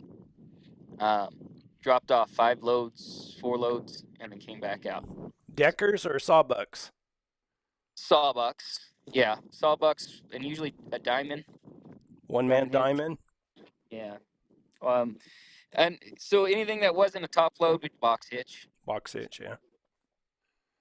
I usually have my I got my big sleeping bag on top, and it's always a diamond. Yeah. If I had a bedroll, I'd always diamond, so I could squish it in. Where were you packing out of? So that was just south of the Kings Canyon in the Sierra Nevadas. I left out a lodge pole. So I went over I don't remember the pass. So you go in at lodge pole, You go up through past Bear Paw. I forget the name of the 2 or 3 lakes right there, and then you go through a pass, drop over into the Kern drainage, and then come back the same route because I had another trip to do the following day. So a guy, I think he's in Arizona now. He's packed all over. He was in the canyon for a long time. Paul Decker. Paul Yeah, I Decker. didn't get out to know a bunch of people. I just always working, you know. I know Paul Decker. He was up there. He spent a lot of time in the Sierra Nevadas too, didn't he? I think he's packed just about everywhere. I mean, Yeah. he's straight up cowboy. He refers to the Grand. Yeah, he worked there through Grand Canyon and then somewhere, I think it was in the Sierra Nevadas. I got to tell this story while it's on my mind. Everybody was talking about toning hounds, and of course, I train my dogs to come to the tone, to come to Yep. me. Well, I was telling you about when I was up in, I was up north just a little ways in pretty good mountain range, and the dogs were trailing, and they trailed up a pretty rough spot, and I went up a slope to the left. It's all on my video, but I don't really film the dogs trailing. And I went up, and I thought, well, they're going to the south. I'm going to intercept them on the other side. What reminded me of this is this guy's post here. And, well, they kind of balled up. And typically, they were in a good spot. So they were in the shady part of the mountain, and they balled up right when they started to top off. And to me, in my mind, that means they're going backwards on the track. They're not. They're still in a good spot, but they can't move it. And then I found a scrape, and the scrape on the other side of the mountain said the lion was going the opposite direction. So I thought, I don't know if it's the same lion. I don't know really what's going on, but I know I have this scrape here going the other direction. So I started hollering at them to get them to come back, and they won't come back. Two of them came back, and the other 3 stayed over there. So I toned them, and one of them's my old dog, Booger, and Booger's caught some lions and everything, and he's a real smart dog. He's old. He's 11 years old, 10 years old. And I toned him, and he didn't come back. And I toned him, and he didn't come back. And I toned him, and he knows. And I toned him, and he didn't come back. All the other dogs come back to me. And this is across the canyon. They're probably 500 yards away from me. And boom, I shocked him just a little bit on the low setting. Boom, took off. When I got back, I made my circle. We went over and we trailed that lion. Trailed him way back down there. Got about 2 or 3 o'clock in the afternoon. Dogs quit. Couldn't go any further. Got hot. Came on down. There's Booger in the dog box, sitting there waiting for me, like looking at me, like Just shut down on you. just said no. Just said we had a lion track here, and here you are telling me to go. I'll just go back to the truck. Heck with you. Right. I'll teach him. And it wasn't like because the other dogs came from him and came to me, but he just says no. Yep. Dirty booger. It's when they get old like that. Anyway, sorry to change the subject. I just had that thought in my mind, and I had to share it before I forgot it. That's one of those old age things. Does packing lunch? Does packing lunch count as a packer? Yeah, shoot. We'll let that qualify. It depends on if you use a Ziploc baggie or one of them fold-over baggies. Ziploc baggie don't count. Fold over baggies or wax paper, and you're a packer. There you go. And it has to be in a brown paper bag, not a Yeti lunchbox. And it's better if you tie it all back together with a string. That's classy. And reuse the bag all week. The brown paper bag. Yeah. Then you're a packer. When I was a kid, and it's probably why I try to pack a little bit now, is when I was a kid, I was just so impressed with, like, a matter of fact, I got a video I've been working on. I got some old video of my dad packing into the Pecos wilderness, and him, of course, my dad's name's Packy. They call him Packy Pack. And then all the old men that packed with him, Stewart and Mort and Shorty and all these old cowboy names. I mean, it just fascinated me. And then the old man that made all our saddles, his name was Mr. Mars, and he used to go into the Gila wilderness and stay for a month at a time.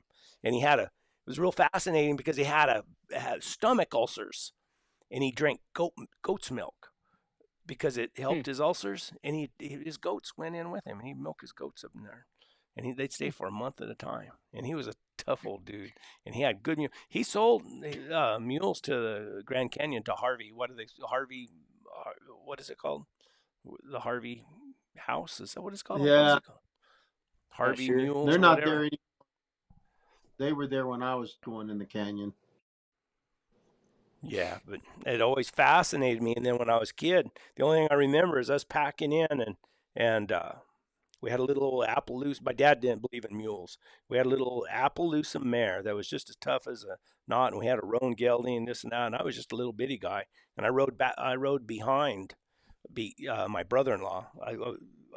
We rode double, and of course I was only like 9 years old, 10 years old, and all I remember is it getting so cold and thinking, man, I hate this. This is too cold for me. Hate it. I've been there. I've gotten off and just walked too many times Just to just because it warm was up. so dang cold. Yeah. Late season or early season, still riding around snowdrifts. Oof. We didn't have snowdrifts. We were deer hunting, but crazy. What else do we got? Tell us a Sitting next to story, snow right Benny. now. What kind of story do you want? Well, it doesn't even have to be true.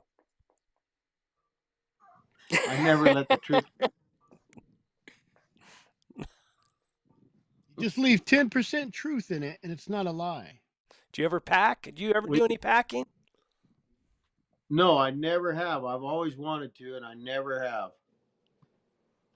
That was like, I mean, when I was a kid, well, yeah, that guy packs in the wilderness. Man, I just think that's the coolest thing. I've always wanted. I haven't really either. I have all the gear. I just haven't done it. I'm going to Brett's house. I'm gonna show up and be like, show me how to pack. Teach me. Well, I meet don't up know. in the blue. I mean, I'm not that. I know how to do what I do, but it's not that good. But Yeah. we need to do a collaboration, Chris. We'll go pack into. I'd like to pack. Where's a good wilderness area in Arizona? Just down in the blue is a good area to go. No, Is there a good place a you lot can of pack in and fish? Tough country. you need to go. You need to go from New River, Arizona, up through Bloody Basin, and you can make your film about the Bloody Basin country and how it got its name. It got its name, I think it was one of those Indian wars. But you go through Bloody Basin and you go up Red Creek. You cross the Verde River there at Red Creek, and you go up over the Matazels, and you can come in over at Payson, Arizona. That's How many miles would that's that be? That'll be about 3 days, 4 days, 5 days. yeah. Be just about right. Can you get across? Can you get across that Cedar Creek or what is that? Cedar Creek, 6A Clear Creek. Because Bloody I don't Basin's know on where this side. It's huge. It's a huge like creek. I don't know. I think it's clear. I don't know. I'd have to look it up. I've hunted line over there with somebody. I can show you how to get to the top of the Matazels. You could just go with us. Yeah, I got a real gentle horse named Chupacabra. Yeah, I got a 24-year-old mule. Here, kitty. I'm going to do the Butterfield Trail eventually. I know I said that like a year ago, and I haven't been able to do it yet, but I want to go all the way. Of course, it's going to be kind of, it's not through wilderness or anything, but it's a long ways, and it's kind of nasty desert, but I want to make that trip just to, I've always been fascinated with these guys who do these long rides. There was a guy who went through Mongolia one time, and I read his book. Can't remember his name now. I got his book around here somewhere. But it's amazing. I mean, it's really cool. but I don't have enough What's time the to name do of that competition that goes from Oklahoma to like is it San Diego or maybe somewhere in Arizona? It's like I don't know, several hundred miles. I forget what. There was a race that nobody had ever done it on Mustangs. It's the one that I think that Hidalgo horse had done here in the U.S. before he went over to Oh, Arabia. there was a bunch of controversy about that horse, that it was What? that with that movie, that it was a bunch of that guy's name's Tim Cope. Tim Cope. Can't find his book. But yeah, I don't know. I talked to that guy. I used that guy's Mountain Ridge gear out of Colorado. Eric Lynn, I think is his name. He's a real nice guy, and he gave me a set of panniers for advertising on my channel, and he was talking about a route that Kit Carson took through New Mexico, going out through California. He told me, he said, man, you need to study that route and see if you could, ride that. And I think that'd be pretty cool. But What's a cool trail is that Arizona trail. yep, New Mexico, yes, all the way up. all the way up through there. And they got Yep. a lot of that cut and done. That's 800 miles. Oh, Chris, man. is the Bill Williams Mountain Men still a thing? Oh, I don't know. I knew a guy that was part of that back in the day. They used to make a big What? ride every year. Yeah, like 30 of them, right? Yeah, Like a bunch of them. What was that called again? The Bill Williams, right? Bill Williams Mountain. This guy right here, on the trail of Genghis Khan, he rode across Mongolia. Look at that. I don't know how you guys get me started on this. I get all fascinated with it.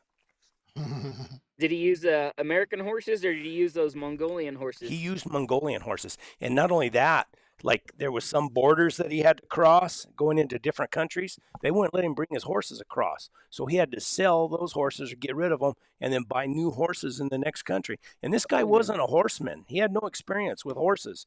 He was an adventurer. And what he did was him and a buddy of his were going across China or somewhere like that on these bicycles. Those bicycles you sit down like that and you pedal way out in front of you. What are they called? Yeah. And he I don't know. said they were just working their asses off, pedaling down through there, and these Mongolians came by on horses, just running by them. He said, "Man, that's the way to travel right there." Yeah, carry 100 pounds of gear on a horse behind you. Yeah. And then This you is ride a behind him. Founded. That really Bill Williams was founded cool in book. 1954. Group of businessmen, doctors, judges, and ranchers who reenact the life and rides of 19th century fur trappers. They got some stuff on YouTube. It's pretty cool. This guy has a bunch of stuff. Look up Tim Cope. Author's 6,000-mile journey across the Eurasian steppe by horse. To understand the wolf, you must put the skin of a wolf on and look through its eyes. Adventurer Tim Cope undertook a journey not successfully completed since the days of Genghis Khan. He traveled by horseback across the entire length of the Eurasian steppe, from the ancient capital of Mongolia to the Danube River in Hungary. It was an incredible 6,000-mile, 3-year-long trip across formidable landscapes and into the heart of the nomadic way of life that dominated this region for thousands of years, transforming Western Europe through its conquering armies. Woo! I want to read it again. Brett, the name of that concession was Fred Harvey. Fred Harvey, yeah. Mr. Mars he raised me. He bought mares from my dad. My dad had some sugar bar mares, and Mr. Mars bought mares from my dad and raised colts, and then they sent a lot of those mules to the Grand Canyon, to Fred Harvey. But cool. That used to be my entertainment when I used to hike the Grand Canyon every 6 months to go fishing, and every afternoon, if I'm close enough where I could go over to to the mule pens and barns down in the bottom. That was my entertainment. We called it the Grand Canyon Shuffle, to watch all those townies get off of those mules. Some of them could not stand up. They they'd ease Oh, off of that mule and pile up in a dirt pile, a big pile yeah. of dust. We try not to laugh loud, but we couldn't help it sometimes. And, Oh yeah, I'm sure Benny was just real polite about it. and then the next morning it was even worse, because after breakfast they had to climb back up on that pig and get out. I tried it. And they're sore. How long is that?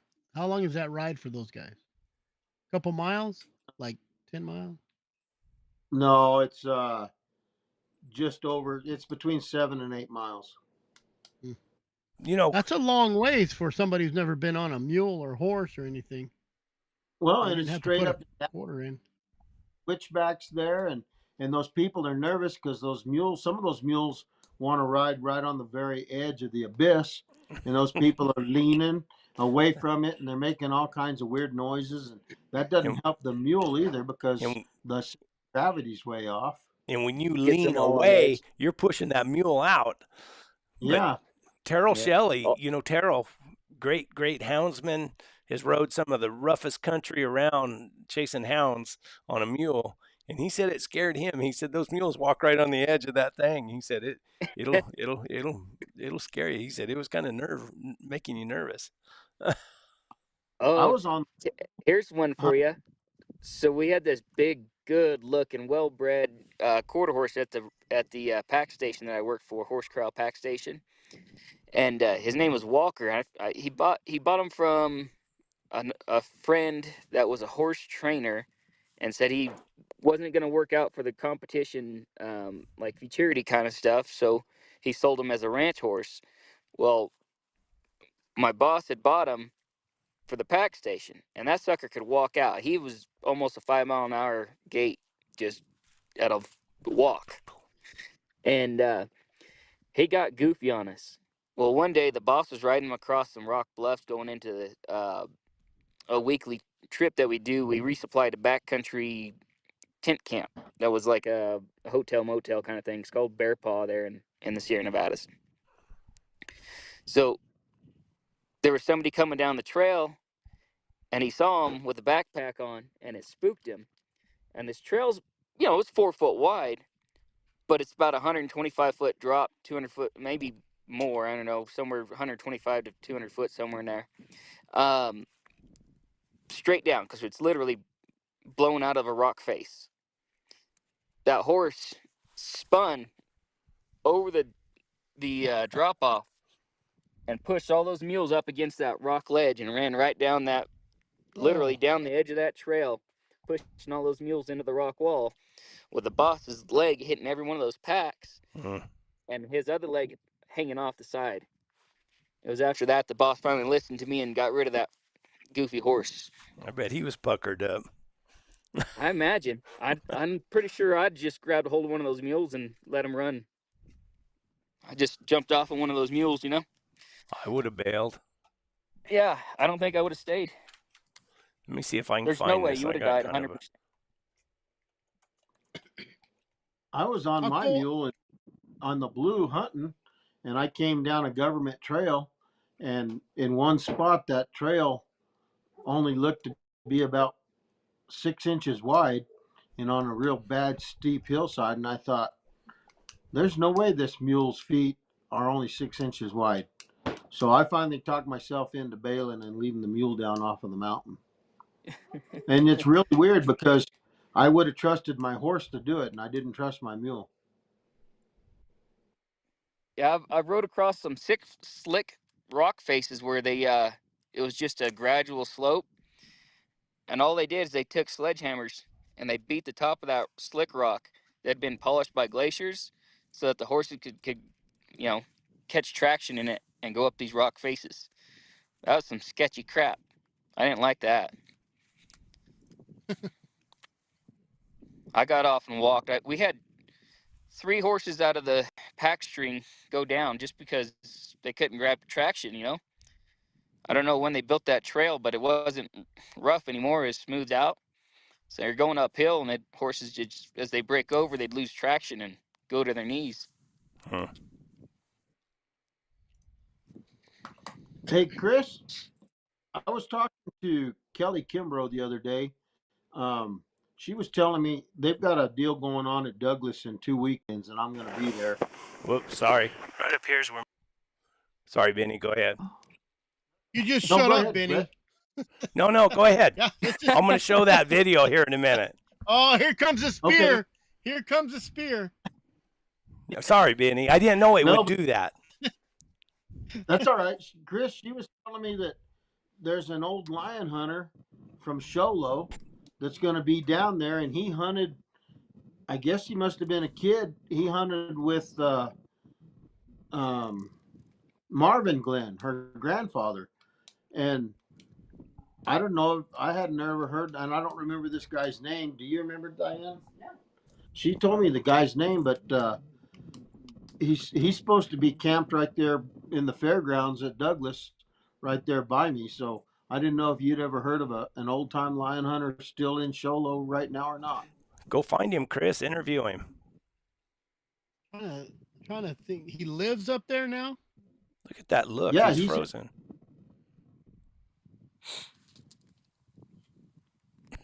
The internet's going weird. Yeah, I'm down to about 20% battery here, and I'm starting to get shaking. I'm getting cold up here in the wind. Cold. So I think I'm gonna let you guys go. Rowdy, thanks for stopping in. Yeah, Yeah, thanks yeah. for having me Good. on. Here, Check watch out his this. video. Since Rowdy you- Houndsman. Yeah, Rowdy Houndsman. Since you're a packer, you appreciate. Let me share this video while we were on the subject. All right. Right up here is where me and Johnny had a horse fall off. Or Johnny's horse fell off the side here. They had a trail crew come through and fix it up. Don't look near as bad as it did. But that day it looked terrible to us. Benny will like this.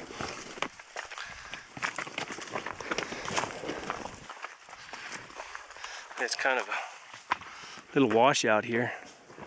They filled it up, but came through here before it gave way. That horse fell down. Ended up in the tree right there. That tree is knocked down. Oh man.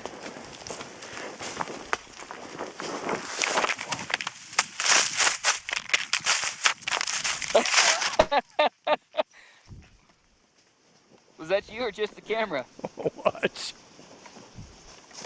That's a reenactment. Watch out, go on. Okay, Jet.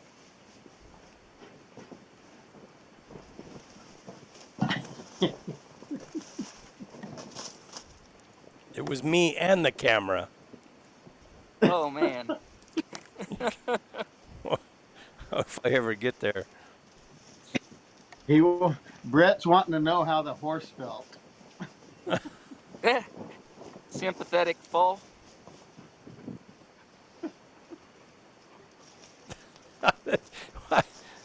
You'll see the better view of it here in just a second. As soon as I went one way and the camera went the other way, and I had to look for the camera, and I finally found the camera. One of the joys of filming by yourself.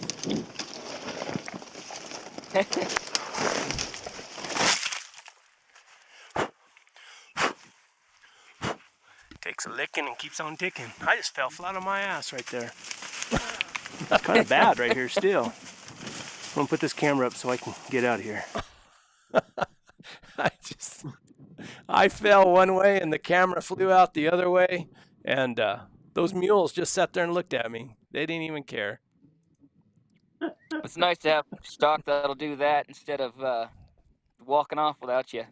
Yeah, a lot of what makes that is like 3 or 4 days of 15, 20-mile circles. We'll sure make them Exactly, just yep. when they get a chance to stand still, they stand still.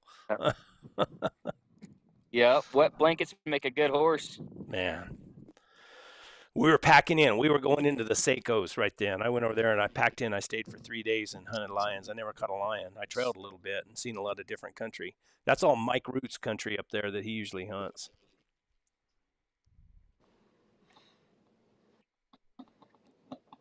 Man, I just left everybody speechless. Sorry. I just have never known anybody to do a sympathy fall just to show the horse you're with them. This is how much I like you. Watch. Man, I ain't kidding. No, but when I was with Johnny Kreinitz, a friend of mine, his horse fell right off there and ended up in the tree with her hind leg over her ear like that. Oh man. And Johnny thought I panicked. I didn't panic. I got angry because what happened was when that thing washed out, I was on a little 2-year-old gelding that I was just breaking. I was riding in with a bosal. I mean, just a big old bosal around his nose. And we got off because that place was washed out real bad. And I went to lead him across, and he just jumped across it, no problem. Well, this horse of Johnny's, she was an old mare. She went to step across, and when she stepped out into that wash, she sat back like that. And when she sat back, the side gave way. And there she went down and landed in that tree. And I was pacing. I was angry, and I went down there, and I seen that leg over the horse's head, and I thought she's crippled. She's done. And I pulled my 30-30 out, and that's what you do with a horse that has a broken leg. And yeah, especially in the backcountry. Yeah, and we could have hunted bears the next day, and we finally he said no, and we got out a saw and we cut the branches, and we ended up, and bad thing was I didn't carry that was back a long time ago. I didn't carry a spot messenger or anything with me back then. And my wife had asked me before I left, she said, well, when do you think you'll be back? I said, well, if you don't see me here by 10 o'clock tonight, you better know something happened. She didn't hear from me until 7 o'clock the next morning. And she called the cops. And of course, cops won't come look for you or anything for like 24 hours. But we were okay. We just had to. I told Johnny, I said, let's just leave that horse and let's go on out and go back. And he wouldn't have anything to do with it. I was angry. We lost Chris. He's coming back. Good internet. Anyhow. Yeah. You all right now, Chris? You guys were all in slow motion. I don't know what's going on when it came back on, so I just said it. Now you got a really bad echo. Alrighty, gentlemen, I'm gonna let you go. I'm about out of battery here, and I'm shaking. So. Okay, Rowdy. Thank you. All right. Have a good evening. Thank you. Thanks for coming by. Yep. Go do something else and come back and tell us a story. Right. I'll try not to break anything, huh? Yeah, no, just be safe. I'll do that. Alrighty. Thanks. All right. Bye. All right, bye. You know There who you have hasn't been here tonight is Chuck Miller. Where's Chuck Miller? Haven't seen him. After you tried to get him on, he said no more. He's not coming back. He's Got gone. scared. Guys, what Maybe else? Oh, you know I what? was trying to. We advertised summertime. What do you do in the summer heat? No, we haven't even talked about it a lick yet. Benny, when you had hounds, what did you do when summertime rolled around? It got hot. I tried not to hunt, but I ended up hunting every now and then. But we were back at the truck by 11 o'clock. It's just, there's times that you can't help yourself. We always look for higher country too. Now we've hunted the Bloody Basin country over there in this time, but once again, we tried to be done by 8 or 9 o'clock in the morning. You start getting into those big temperatures, and that Dave Carlson that you talk about, he always advertised that he hunts in this hot weather. He hunts year round. He hunts this and that and the other. But you know what?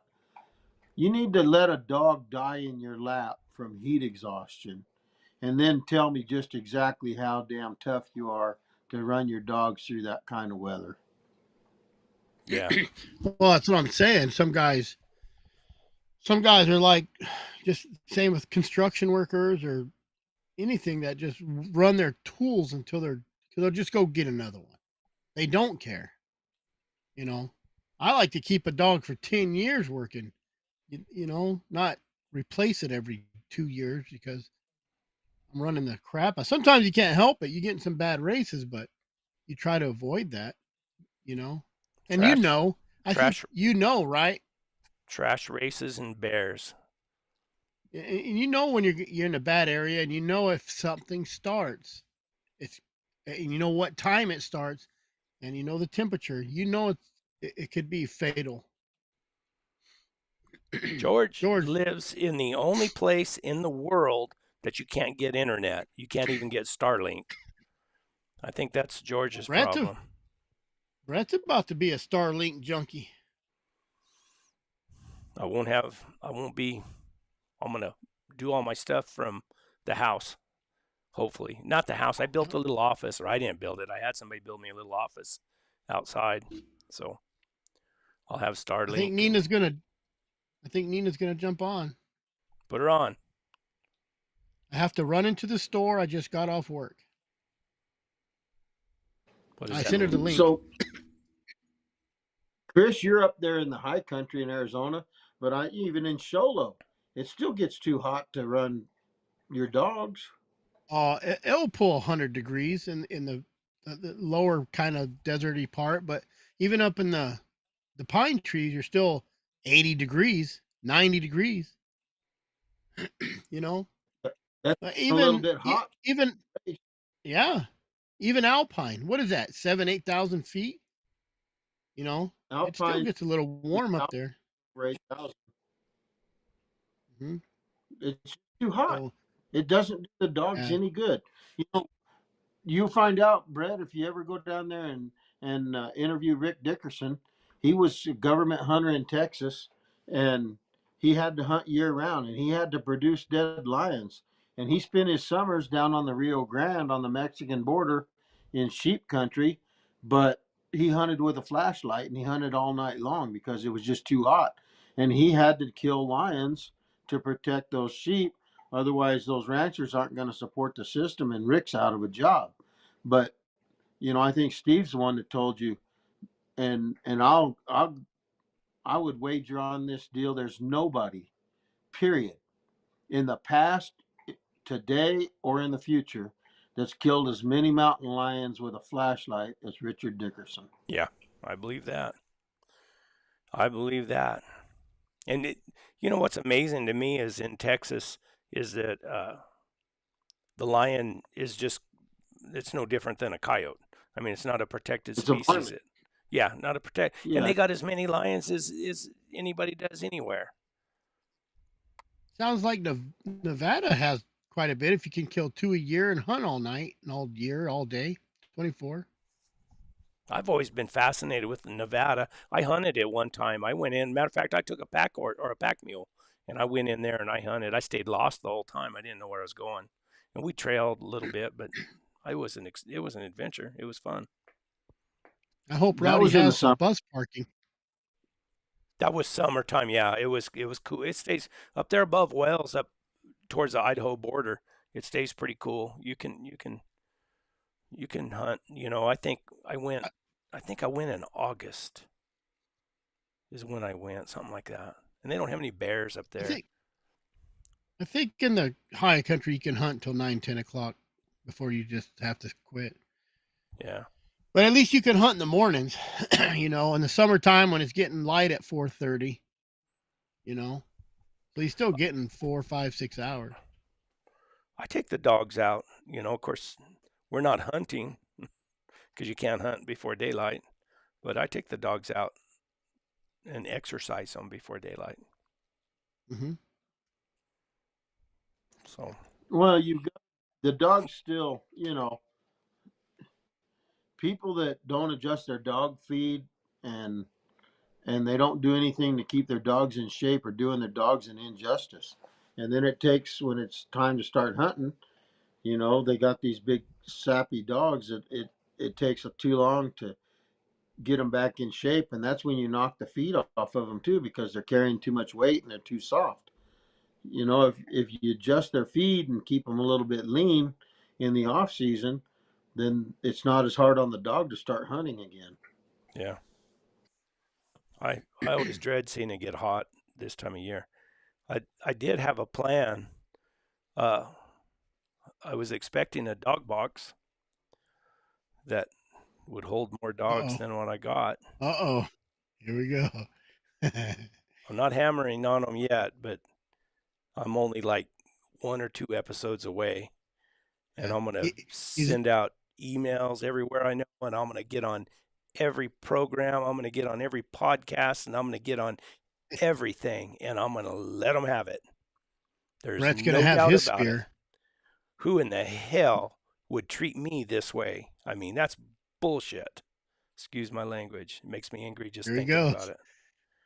Let me text his wife real quick so she'll tell him to settle down. I spent $1,500. I deposited $1,500, and I'm 62 years old.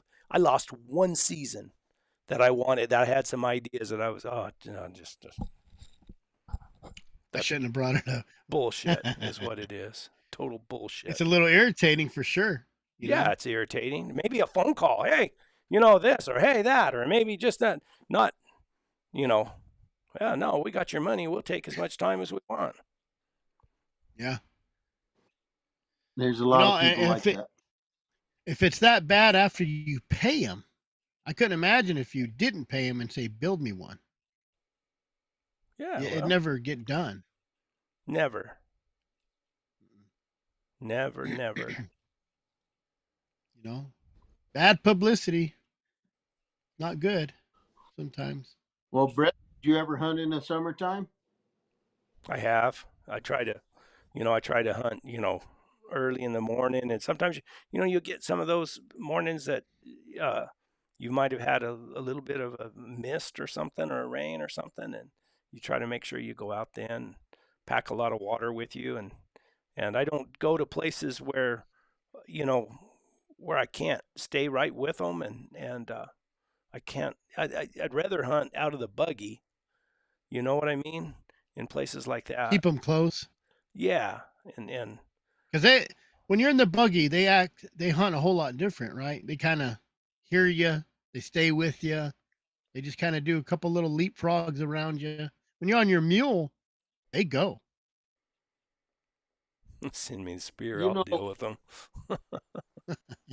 I got a phone call. Are they back that way? I got a phone call. There was a lion that killed a deer right by this guy's house up there outside of Tucumcari, and it was August 14th.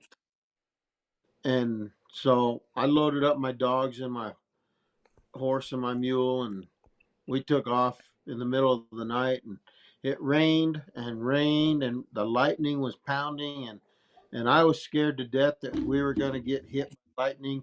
I found an old junk gas station abandoned that I got underneath their canopy, and I stayed there for 45 minutes, and then I left out of there. And so we get there shortly after daylight, and it's humid and it's nasty, and so it's August 15th, and we go and look, where was this deer buried? And well, it's gone. I said, well, the lion was here eating on it while it was in the middle of that storm.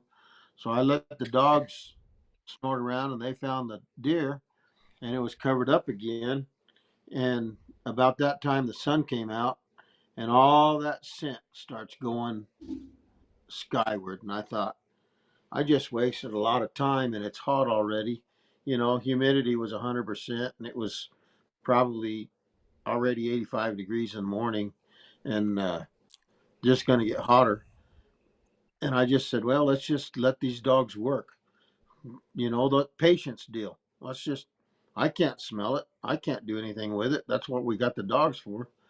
And we sat there on that hillside, and those dogs sniffed around and sniffed around and sniffed around, and they'd bark once. Every now and then, everybody'd run over there, and they'd look at each other. And then it was about 45 minutes one of the dogs worked down off into the creek, and down in that sand in that creek, it was shaded, and they started trailing. And no, I don't know. We heard them trailing, and we said, "Hey, we better get going." And before we could get to a gate through the fence to get down in there, they were treed, and the whole show was over with. I don't know, before 9 o'clock in the morning. And I think that's the only way you can do it. And everything was against us with that rain and all, but every now and then things work out. But if you're going to attempt that in the heat, it has to be early. I've heard old timers, some old guys say, well, it gets hot for those lions too. But Yeah. I don't know. I'm sure they lay Well, up in a that, tree or under shade. but when we're trailing them, Brett, those dogs are trailing them. Those lions are doing all of their nocturnal business and moving around at night, and they're laid up during the day. So they're laid up, they're breathing, where they're panting with their tongue hanging out, and they're in the shade, and they're just taking it easy. And the dogs are working, and granted, they're not working as hard as if they were running, but it still takes energy, and it takes, Oh they're yeah, all no, bound up, they're tense, and it's still hard on them, and that heat is just, I guarantee you that unless you have to do it, I wouldn't suggest anybody do it just for fun. And I have had dogs die in my lap while I was trying to spoon water over their head to bring their temperature down. And for us guys that don't give a rip about our dogs, it's pretty damn hard on a guy when your I dog just imagine. dies. You couldn't even do a damn thing about it. Do you get to hunt much in the summer, Chris, or I Chris can is hunt up texting? north. So I'm texting Nina. She says she can't stay long. I said it won't be. We've already been on 2 hours, so I told her I already said she's gonna be on, so now she has to come on. She says, "Why would you do that?" I said, "Because everybody loves you." I hunt up north more in the winter, and then I like Globe. Globe's at like 4 or 5 thousand feet, so it's kind of that transition. Like right now, it's getting too hot down here. If I go out at 4 in the morning, I'm good to about. Today was you could have ran till noon today. It was really nice. I think it got no higher than 70. What is it right now? 74 degrees right now. So today would have been a good day to go out, but You Globe here is kind of like that transition. You know, here so if it you'd have gets a gone little out here higher. today, you would have had to have all your dogs on a leash and tied to a tree or something because they would have blown away.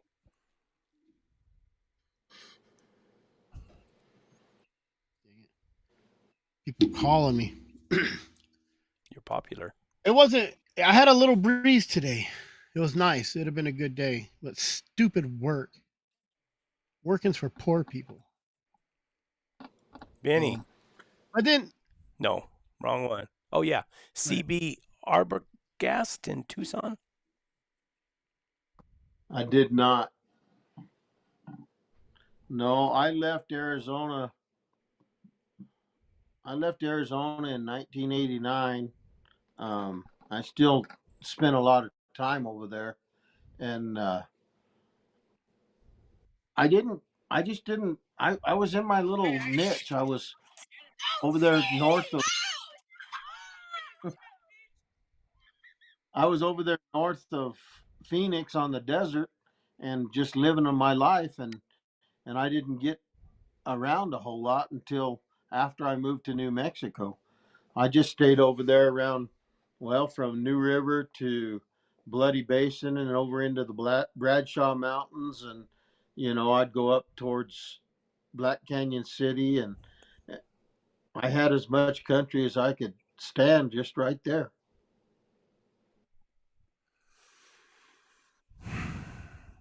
Guys, Chris is shaking his head. No, you're mute. You're mute. He muted himself. It's a bully situation. I just got sent. That stuff makes me mad, and it's a friend of Bully. mine. Somebody bullying you? Yeah, I told her. I told her to call the cops. Her kid. Like it's that bad. I Oh my could take that gosh. little punk 14-year-old and choke him out. I don't like bullying. I hate bullying. I do too. I would Me too. give I would give my daughter brass knuckles and say go to school next day and show them how it feels. So Boy, we're all being tough. I'm not here a good tonight. influence. Benny's been rubbing off on yeah. us. That's what it is. It's just it bleeds over. I had to tell her I'm on a live because she wanted. I just told her to call the cops. It was Well, that bad, Brett, and I. What? when we were hunting down there on the desert, what was it? It wasn't in the 80s yet, but it was warm. Yeah, it was nice. It was nice. But in the afternoon, it got a little hot. I could feel a little sweat trickle. I can't remember. I Is think that you're where cooler. is that where that female lion was? That's when that was the day after I jerked your chain and stripped down on one side of the pickup. I still can't get that picture out of my mind. Oh. Disgusting. Oh. It kind of looked like you had a Mute brain 'em. freeze, didn't it, Chris? Mute him. Mute him. It was awful. Oh goodness. It was scary. But- Scary. I think it was the next day that we had that lion. Yeah, it was warm. I remember it was warm. I got a picture And somewhere. that humidity plays a big part back east because it's not hot, but it's hot. Yeah, You know? there's no getting I out think of that it. dry heat is a little different when you only got 20% humidity and rather than 60, 80% humidity where Or it's 90%. 50 degrees 50 degrees in January and you got 90% humidity, you know? Yeah, you can't even get out of the shade, or you get in the shade down here, you can kind of get out of the heat.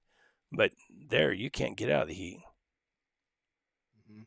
Let's see. We ran into those bear hunters last year with the hound that had overheated. Exactly. That's right. I forgot about that. We ran into those bear hunters last year with the hound that had overheated. I wonder about that dog every once in a while. I bet he didn't make it. He didn't look like it, did he?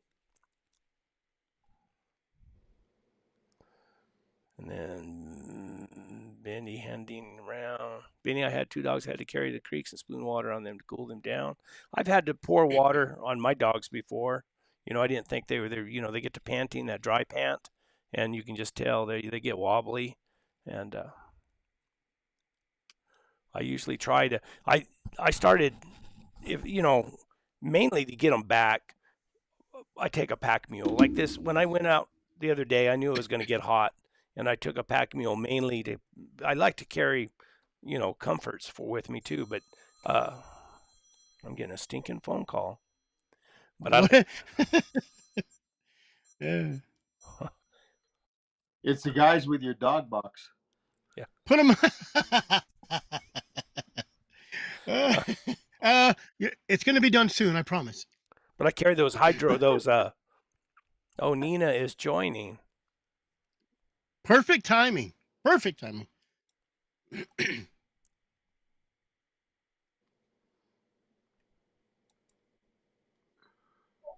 I hope she's wearing something seductive. Dang it. Yeah, my scrubs are not. Naughty Nina. This is naughty Nina. Our consulting vet tech. Yes. Overheated dogs. What do you do? We were just talking about dogs overheating, what to do, symptoms. Tell us, Nina. Here's the scenario. Basically, She's I think she froze. froze up on us. Yeah. You don't want to give them ice water. You don't want to put them in an ice bath. Just cool towel over the top of them, mist down the insides of their ears. Very last case scenario is mist alcohol on the inside of their ears. If they're yeah, I bet. that hot, you can do that. But honestly, you just want to mist them up a little bit. And Get 'em in offer the them shade. some cool water, but not ice water. I've heard that before, rubbing or putting alcohol on their ears or maybe on their chest. Does that help? I think I lost you. You're here. We can hear you. Nina.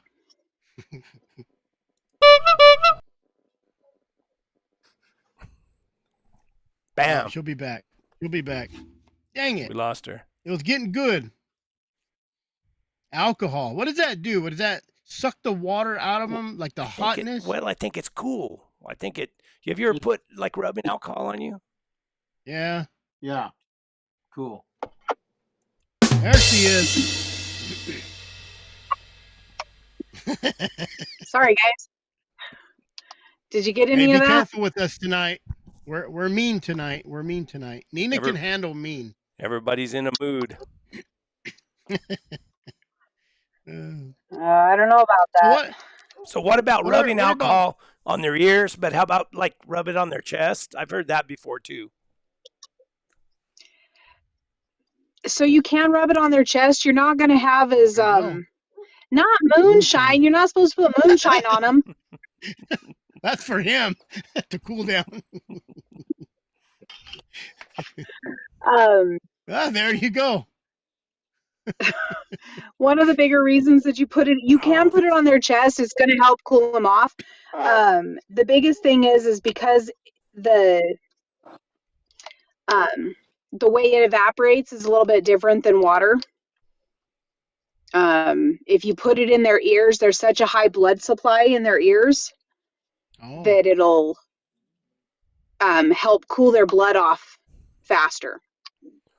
Okay, here. Honey. Question for you. What about honey? We use honey to pull a dog out of heat exhaustion. How does that work? I've never tried it. The only thing I could say is because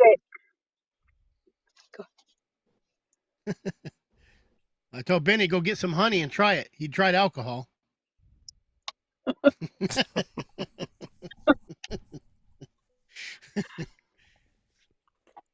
So what are some of the symptoms you got to look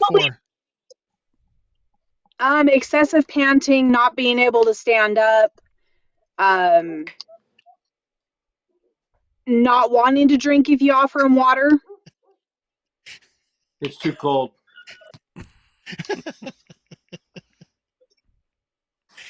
Sorry, Nina. It's one of them nights. You are not. No, I'm not. Yeah, that's what my dogs did. And then I had those running dogs, or I call them running dogs. They were sight hounds. I used to run coyotes with, and I've had them get where they had kind of a dry pant, and then they'd get real wobbly, and I'd pour water on them. I'd pour water on them, cool them off, and I never lost one to it, but. Yeah, we just don't want to use the ice water out of your cooler. Mm-hmm. Too much of a shock. But regular water is, yep, exactly. You know, another thing that I noticed that once they got that heat, we called it heat stroke or whatever. If they got it once, they were always susceptible to it. So. And we do see that in the office too. If they get overheated, definitely happens more often. Do y'all, if you get them in there and they're real dehydrated like that or whatever, do you try to give them an IV or anything like that?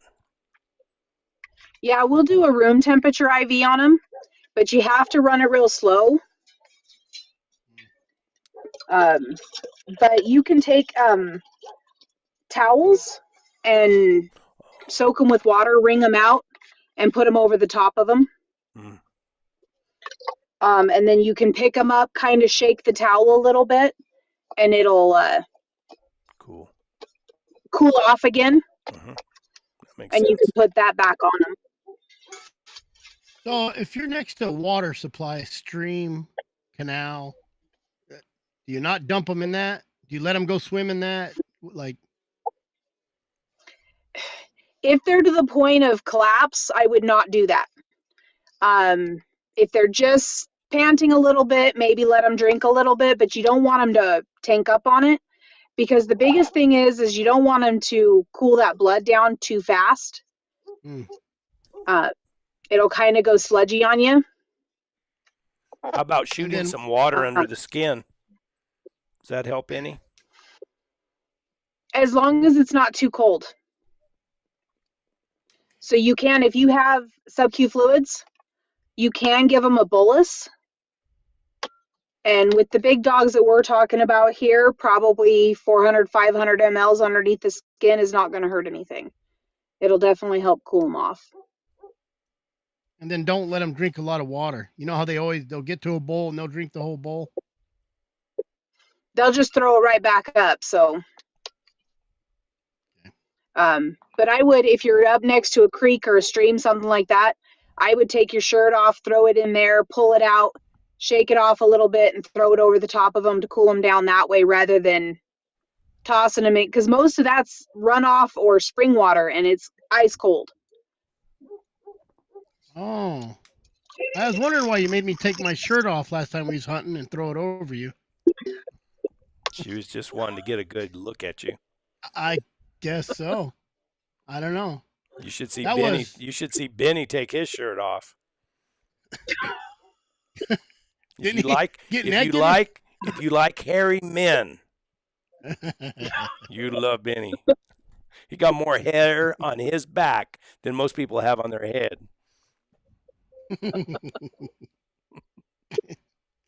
Oh, the sight, the It's visuals scary. of the show is just It's not scary. appeasing.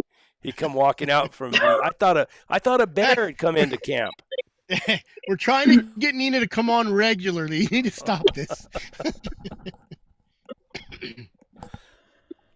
What else? What else you got for us about heat exhaustion on a dog, or maybe how to prevent it in the beginning? Make sure that they're staying good and hydrated. If you're feeding, make sure you're putting water in your feed. Instead of just feeding them dry food, put a little bit of water in your feed. The biggest thing is just stop every once in a while. You got the ability to, in your boxes, make sure that you have water in your boxes for the dogs so that they can drink throughout the day before you turn them out. I've heard a lot of stories of people's dogs dying of heat in the box, in their boxes. Yeah. So a couple of the guys that I know that used to run, they were actually field trial labs and stuff, would throw ice blocks in their boxes. Just the blocked ice, Just keep it cool. Yeah. because they can, keeps it cool in the box. They can get up next to it if they want to. It can be away from them if they don't want to. When they had them in individual boxes, they would throw it in the storage container, either above or below the dogs. So it would just kind of do like an air conditioner effect throughout Yeah. the whole thing.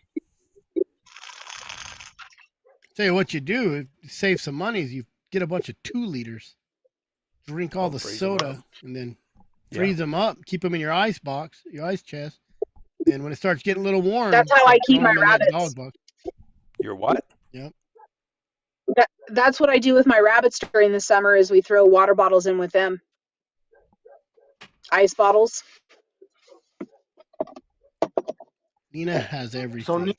So if the dogs, if they get too cold too fast, like you're talking about, shock their system, ultimately that can cause them cardiac arrest, right? Yes, sir. Greyhound guys spend a lot of money. They have ACs in their boxes, Yeah. on top of their boxes. Those guys don't mess around. No, I got a guy I was coming back from a roping in Oklahoma City, and I stopped at a truck stop there in Amarillo, and there's one of those long, fancy trailers with the air conditioner on top and the generator in front. all these greyhounds in Mm. there. And at that time, I was running coyotes with greyhounds, with stag hounds, we called them. I got to talking to that guy, and he was a neat guy. He was coming back from Tijuana. He'd been running down there, and we he showed me his dogs, pulled them out. And I mean, inside those dog boxes, fresh sawdust. I mean, nice, and that uh, that air conditioner run there. And then he pulled out this dog, and I mean, he looked like a little bodybuilder. I mean, there was not he was so lean. You could see his ribs, but you could see those big loin muscles coming down his back. Mm. Big old hams. I mean, big hams. And I looked at him and I said, man, I bet he's fast. He said, he is. And we talked for a minute. He said, well, he's done on the track. And I got all fuzzy there. And I said, really? And he just handed me the leash and he gave him to me. Woody Thomas. I never will forget that dog. Wow. Fastest dog I ever seen. He said, he's done on the track. And he said, here, have him. And he gave him to me. I mean, I always say this badass fast, but his feet were terrible. His feet wouldn't hold up in the country that we ran in. He would run one day and he'd be crippled for 2 weeks. But he could out and didn't know anything about fences. And I sent him to a guy up north that had soft ground, better ground to run in, and he ran into a fence and killed himself. He runs so fast though. It was just, I mean, I had pretty fast dogs to catch a coyote, but this dog just run off and leave him. I mean, he was fast. What? And throat. That's a good segue. And throat a coyote, which is really hard. I always had a hard time getting dogs that were fast enough but would still throat a coyote. Would grab the head or whatever, but he would grab them and throat them too.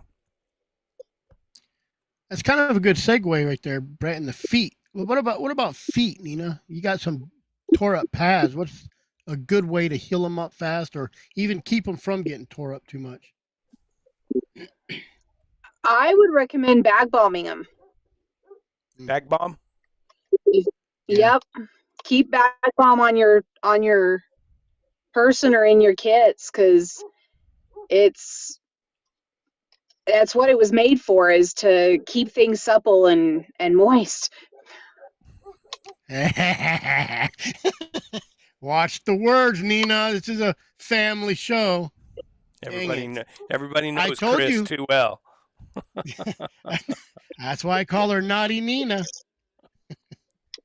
So I've known him for over 20 years. Yep. It's crazy. It's over 20 years and she has a over 20-year-old kid. I wonder how that happened. I don't know. You only wish she was yours. We're getting personal here. Let's get back to the dogs. Pine tar. I've heard that too. Yeah, some dogs. What is that? We always said we wanted a tight, cat-footed dog, a dog that has a tight foot, and then you know how they come up on their knuckles right there, cat-footed. But I had a dog that had came out of that laser dog that had some bloodhound in him, and real splay-footed, real big old ugly foot. He had the toughest feet of any dog I've ever had. He never got sore-footed, and could go. Just tough, thick pads, I guess. There's Chuck Miller. He's here. Duct tape. He couldn't handle it. He had to pipe in. Yeah, I got my yucky dog is Chuck the same way, Brett. Big, good feet. It's big, wide, dumb feet, but big old spayed out dog. Thing. Oh, and he goes forever. I can run him in no matter what. And if he does get sore-footed, the next day he's not. But he just goes and goes and goes and goes. Tough feet. You think it's because of the color? Like you guys think it's because of, white feet are softer than black? No, Benny? You think it just depends on the dog and how tough it is? They say that on horses too. Genetics. Yeah. Genetics. Oh, we're done. I used to make I would gather pine pitch off of pinon trees and melt it down, and that a lot of trial and you can catch everything on fire instantly. You don't do it in your wife's good cooking utensils, and you don't do it in the house. That stuff don't come off. Yeah, you get it, but Pontar. you got to get it, and it's right there when it turns liquid is when it catches fire, and you got to screen off all the impurities, and then I would mix 50%. It was a 50-50 mixture of pinon pitch and vegetable, and then on top of that, I would add some like coat or some kind of something that would help cure their, if they got any sores on them or something, it would help. An antibiotic of sorts, I guess. And what else? I would every now and then I'd put some lanolin in there, and it's just like she was saying, you want them to get moist and you want them to stay soft, but got to make sure that you put something. And I didn't do it as a preventative deal. I did it as a healing, because back when I was first starting out, didn't have any brain deal, and I ran all those big heavy dogs, and they stayed in my yard, and then we'd just go run them wide open for a week, and of course you're going to knock all the pads off of them in the rocks. Snake bites. Man, that comes up every time. Every time. Benadryl, Rattlesnakes, Benadryl, Benadryl. How about dexamethasone? If you can get a vet that'll give you an injection or two to carry with you of Dex, perfect. But honestly, first course of action is just hit them with some Benadryl. It's easy to carry. You can get it in pill form. You don't have to worry about the injection being wasted. I got a bottle. They gave me a bottle of it. Yeah. But I got a lot of snakes. I get quite a few dogs bit. It just happens. Yeah. The states are really starting to crack down on what we're allowed to send out with the clients. And if it's a client that we know and trust, we'll send that bottle with them. But like if you guys have horses or mules, we don't send out, at least at my office, we don't send out Banamine for the horses or mules anymore. Really? In the full bottle, because we've had multiple people say, oh, I gave them 20 cc's before they even bring them to us, and that's way too much, or they've given them the entire bottle before they bother to call, and at that point there's not a dang thing we can do for them. Have you ever, No, it's not like with the Banamine, have you seen bad reaction by giving Banamine shot in the muscle?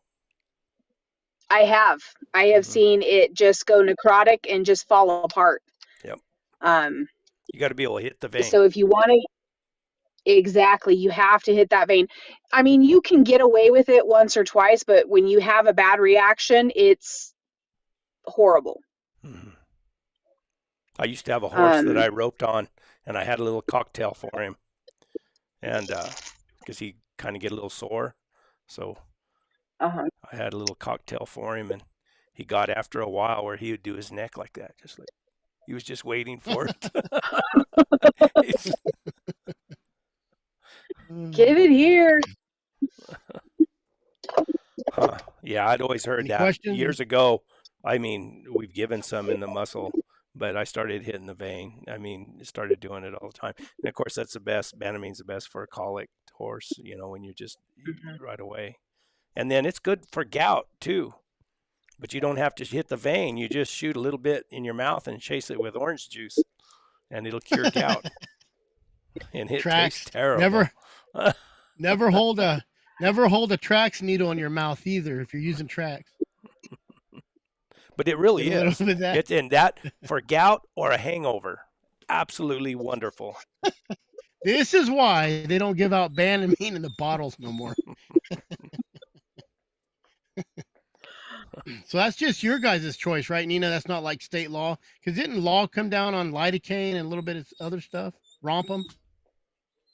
The law has come down on pretty much anything. You can get antibiotic or dewormer still at the feed stores, but you can't get any antibiotics. You can't get any penicillin. You can't get anything at the feed stores anymore. That's big pharma right there. My vet gave me Everybody was taking it. my vet gave me an antibiotic. It's for pigs. It's for swine. It doesn't have to be refrigerated. And Lincomycin. I can't remember the name. He gave it to me. And then, can you get ACE anymore from the? I mean, I used to get ACE all the time too. So it all depends on your doctor. Like I said, it all depends on how well we know the client and if we know that they're going to use it smart or whether they're just going to. You could and take a shot of it with orange juice. Well, you could take a horse that, kind of get to a big rope and he's a little bit up on the muscle a little bit and just give him a little squirt in his mouth and it'll bring him down. All those little tricks we used to use. Well, I think everybody knows Doc White up here. He passed away already, but he would give you Rompum, and I'd keep a bottle of Rompum because when you get those porcupines, just throw half cc in there and knock them dogs out a little bit. It helped. Yeah. Y'all still have and a lot unfortunately, of old Doc White's. I'm Nina, sorry, Nina. you're What was that? Nina's up. Okay, go ahead. I was going to say, unfortunately, old Doc White used to give out a whole lot of stuff.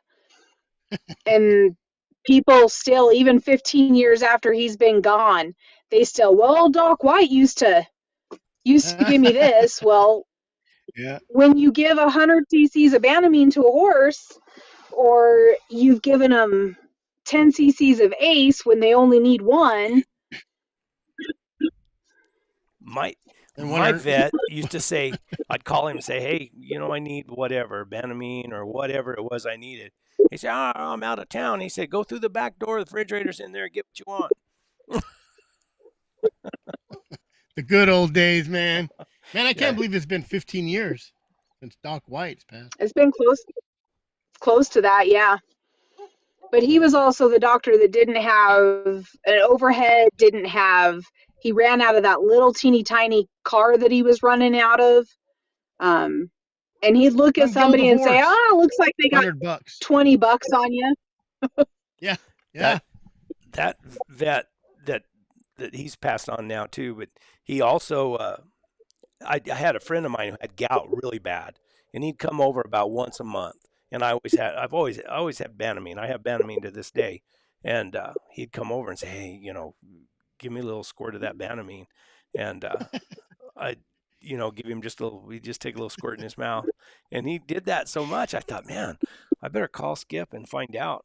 And so I called Skip. That was our vet. I said, Skip, man, Rick keeps coming over and getting Banamine from me. Am I going to kill him? I said, is this stuff bad for him? He said, oh, no. He said, that's the best stuff in the world. He said, don't worry about it. It's not going to hurt him. Just give him a little bit. He said it should be legal.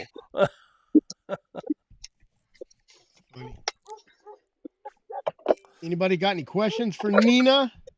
Better say it now. She got to get home and make some dinner. Ooh. I know. Yeah, nobody else in my family knows how to cook, so. Don't know how or don't want to? I don't know. The baby's taken to calling me Num Num, thank you. Hey, I thought that was my nickname for you. Oh. Well. Remember, this is a family-friendly thing. Oh, yeah, I forgot. Well, thanks for stopping in. Come by again. Yep. Thanks for having me, guys. You're more than welcome. Thank you. Have a good night.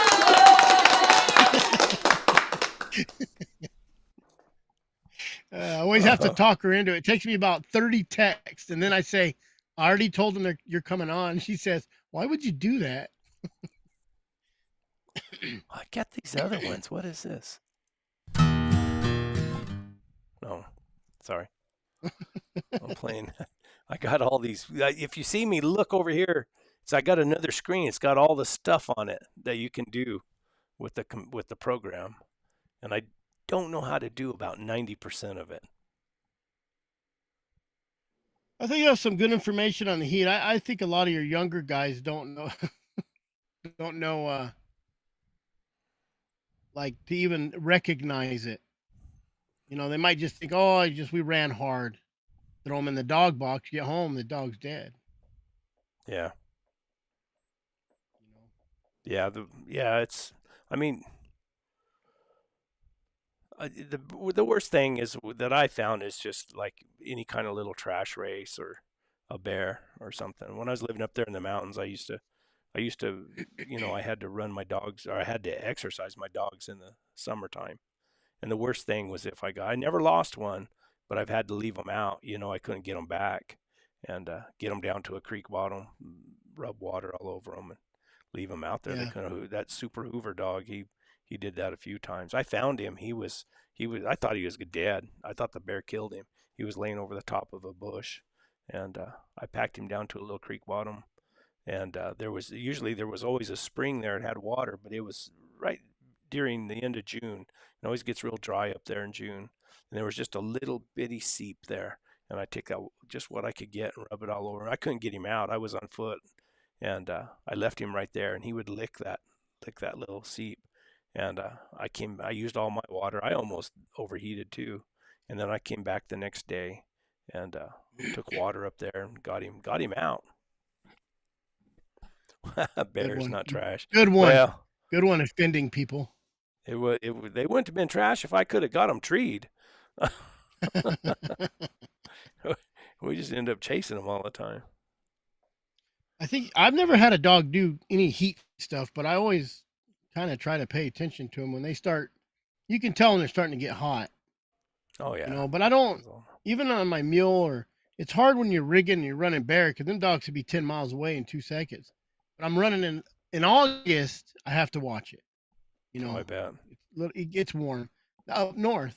But down here, when I'm on my mule, I don't like my dogs going out too far. So I keep them within a few hundred yards. They'll get out 300-400 yards. But when it starts getting warm, I like to keep them. When they start trailing your mule in a line, they're wore out and they're hot.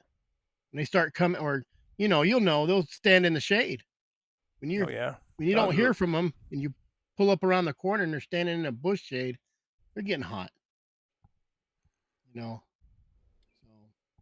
and a lot of people don't carry water for their dogs on a mule, or a little bowl. I have a little collapsible bowl that I used to have, but it ripped. And last time we got on Globe over there and got in that bad spot, I was finding rocks that had a bowl in the rock, basically. Yeah. That's how I was watering my dogs. So just got to pay attention to them, I imagine. I'm sure there's times you get in these big, bad races you can't control. And, once dogs really get on something. Look at that. Look at that, boys.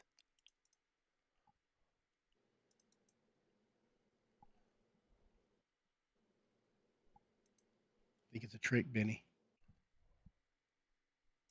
Everybody that's going to be listening to this on a podcast can be like, what are they doing? It's Brett frantically staring at the screen. This one's and probably not going to go to a podcast. Why? Look at that. My Starlink order has shipped. There. I thought it was like a dog or something. There you go. I gotta leave, or I got to see after we're done here. I got a 20-minute drive home. Cool. What do you think, Benny? You're quiet. No spear, no stomping going on. I did see him when Rowdy started talking about snow. He yawned real big, and I said, "Uh-oh." His eyes kind of rolled back in his head. Yeah, he wanted to reach through the screen and kind of choke him out. Like Henry McIntyre told me, I could catch a lion with a damn chihuahua up there in that snow. That's what Henry McIntyre told me. He thought I thought I was up northern New Mexico. Tell him. Prove it. Henry might have been able Probably to. could. Yeah, he probably could.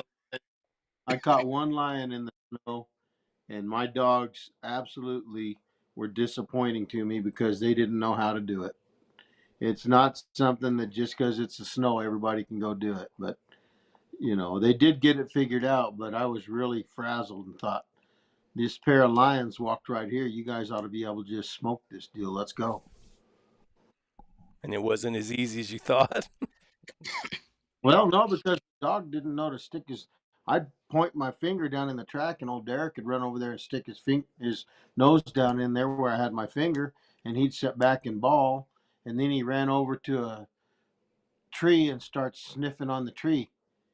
And oh no, come here, Derek, and I'd take him to the next track, and I'd put my finger down in there. Here he is, and he'd stick his nose down there, and he'd cut loose, and then he'd go look for a piece of rock that wasn't covered in snow and sniff it. It's like, well, I know this is where they leave. He didn't know that those pockets of snow was where he needed to go. So neat about snow is that you can help the dogs a lot if they're having a hard time. You can, if you had loses or something, you can find the track easier and figure out which way the lion's going and everything. Just like the other day when I called Booger off and he went back to the truck and I called, the young dogs came to me, we hit the track and we trailed and we had a scrape going the way we were supposed to go. Well, I even called Cody, and because I had one of his dogs, a dog that he'd given me, that Jack dog that's half running walker. And I called him because I had real good service up there. And I said, hey, Cody, I said, check this out. I said, I'll put you on FaceTime. Check out this dog. He's trailing this lion right along with my dogs. And I put the camera on him, man, they trailed. And we were sitting there looking. I said, man, they're going to go right this real shady canyon. They're going to get down that shady canyon. Man, that thing's probably down there. They're going to get it jumped. And I thought, that's cool. I was going to be able to get it all for Cody to see. And heck, they trailed right down there and they couldn't trail anymore. It just died out. So then I got to circle around trying to figure out. Couldn't find a track in that rock. I couldn't figure out what was going on. The only thing I can figure is that lion zigzagged through there and maybe went down and then came back out and went out the other way, and we just never could get it sorted out. And we were backwards there for a while. Who knows? But with snow, you could have figured that out, I think. Yeah, you have a whole lot better chance. You can see what's going on. Yeah. But I think it's real good training aid for them pups. Oh, yeah. You know? Well, at least get them under some trees. If we got good snow and decent snow, hell, I'd be out there hunting in it. Mm-hmm. But don't get just disgusted, to show Benny. Just to show you the difference in it, though, Arizona's lion season is shut down because they had snow on the desert and all the lion quota got eaten up. Really? Bad, quick too. Mm-hmm. Oh yeah, if Globe gets snow or anything lower than 6,000 feet, then weekend warriors are there. And you can walk a track out, a fresh track. You're going to be able to walk it out with your dogs anyways. You know, I've done it. I've done it before. Yeah. All the way to the tree. Took some puppies in. So it's good training, and it's a good way to get some pups under a tree, under some game. Because, you know, you jump it again and let them chase it again. And they know. You know? Guys, what else? Anything? That's it. Well, we talked about what we were going to talk about at the very end. Yeah, we talked about everything else too, so that's good. Yeah. It is what it is. Benny, you got anything to say? Any words of advice here at the end of the day? You know, I don't think a lot of people know why Rompum has been illegal for so many years. Way back in the day when I was a youngster, there was a thing called four-way window pane. It was LSD, and It came in 1/2 inch squares and it was see through. It was just a little film. And they used to pour wampum on a sheet of glass and let it dry. And then they'd cut it with a razor blade into 1/2 inch squares. And that was 4-way window pane, LSD and acid. Hmm. For all you experiments out there, that's why you're not allowed to have wampum. Mm-hmm. There you go. And that's why half of you guys are here this time right now. Because your parents did all used that. LSD. That's why they Chris? call them baby boomers. What do you got, Chris? Anything to conclude? Go over to Anecdote of a Houndsman. He doesn't ever make videos anymore, but you can watch his old videos. Yeah, I've been busy last couple of weeks. Work. I'm just lining it up. I'll get out. So, Cool. what do we got going on? We got some hound trials coming up in Arizona if anybody wants to go. Usually the third week, except for June. Third week of it's May, June, July, August. I think it's the third weekend, and I don't know. I have to look at the dates. I'll be posting some stuff when we get closer. If you got kids or if you just want to come hang out, my bus won't be ready by then, but What's your be there. next? What are you doing on your bus now? I got the windshield in. I got the seats out. I got to go pick up all my filters. I'm gonna go through it mechanically. I'll probably pull the front end, replace the water pump. When I seen that filter from 3.6 of 16, they haven't done maintenance on it. I'll change the serpentine belt. I'll get it. I'll get all the stuff that wears out. Replace the idler bearing pulley, the idler pulley. That looks chattery in there, so I'll replace all the stuff that wears out. Might even throw an alternator on it, just because it's not easy to get into. So once I pull all the intercooler off and the radiator I'll have flushed, I'll flush the engine and start framing it up. I got a couple walls to build in there. Start ordering some windows. Get my mule to load up and right to Brett's house. I hope you have a bus spot for me. Oh yeah, I got 23 That's what I was going to ask. What are you going to do to make it mule friendly? I'm gonna put it right behind my seat, a little corral or a little like a little pin right behind my seat so she can put her head over my shoulder when I'm driving. The first thing I'm gonna do when I get her loaded is go to Walmart and park it and walk away from it where she can hang her head out the window. I'm gonna see how many people come up to it. You gotta have your camera. You gotta be videoing. Oh, I'm gonna put one inside, one outside. There you go. I'm gonna line that bus with cameras anyways, just to have cameras around it. But that's cool. Yeah, it'd be kind of funny. I'll get viral videos. They just probably won't be mine. It'll be people posting that. Me going down the highway with my mule hanging her head out the window. So cool. Hey, who's putting together the get together at Young? Oh, we got to go down and look at that. I didn't get I was supposed to go down. I was trying to go down this Sunday, but I didn't get out there. So this weekend, I think I'm clear. So I want to get down there and look at it. When was those dates, Brett? It's the end of August, the 28th. Yeah, I don't have it here. It was the end of August. Saturday, Sunday, and Monday. So it would be August. I think it was maybe it was the 24th, 25th, 26th. For everybody who's still here, and thanks, we'll announce it, but we're gonna have like a rendezvous or a get together, and hopefully a lot of you guys can come. That's what we're counting on anyway, and it's just gonna be informal, not like other very informal formal get-togethers I go to. Yeah, bring your own beer, bacon, and beef. And girlfriends. And girlfriends. So are you looking at 4th and 25th? I think it's the 20th. Weekend of the 25th. I was looking at me. Brett texted me. Did I text it to you? Yeah, you did. Let me see. 24th, 25th, and 26th is when that camp spot is reserved. And we've had other offers for people in Tonto Basin. Nichols said we could come down to his place. Oh yeah, that's right. He's got some So, mules for me to if look this- at too. He did send me a message. Oh, did Max? Yep. I text Max and I said, "Hey," I said, Brett looking for a mule still." And he said, I don't know. And I said, "No, I'm telling you, Brett's looking for a mule still."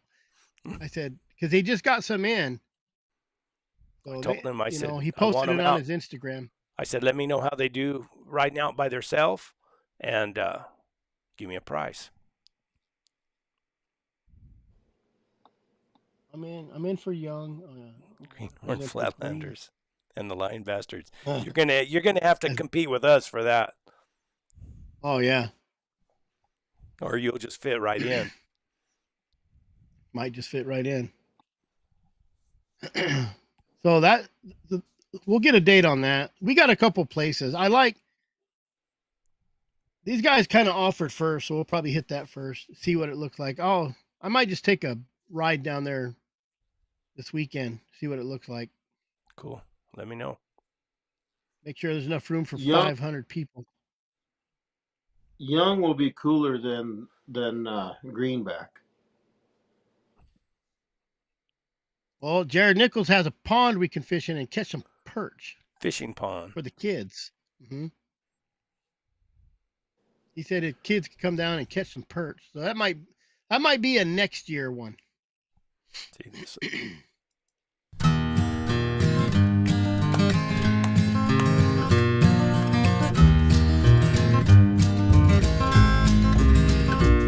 Come ride with me. It's time to saddle up right away. There's so much to see. Don't worry, I know the trails, I know the way. And that's a good one, ain't it? Guys? Yep. That's our sign. Alrighty. Hasta luego. Outta here. See you next time. Simon. Next Monday night. Same time, same place. Probably. This Wednesday. Good night.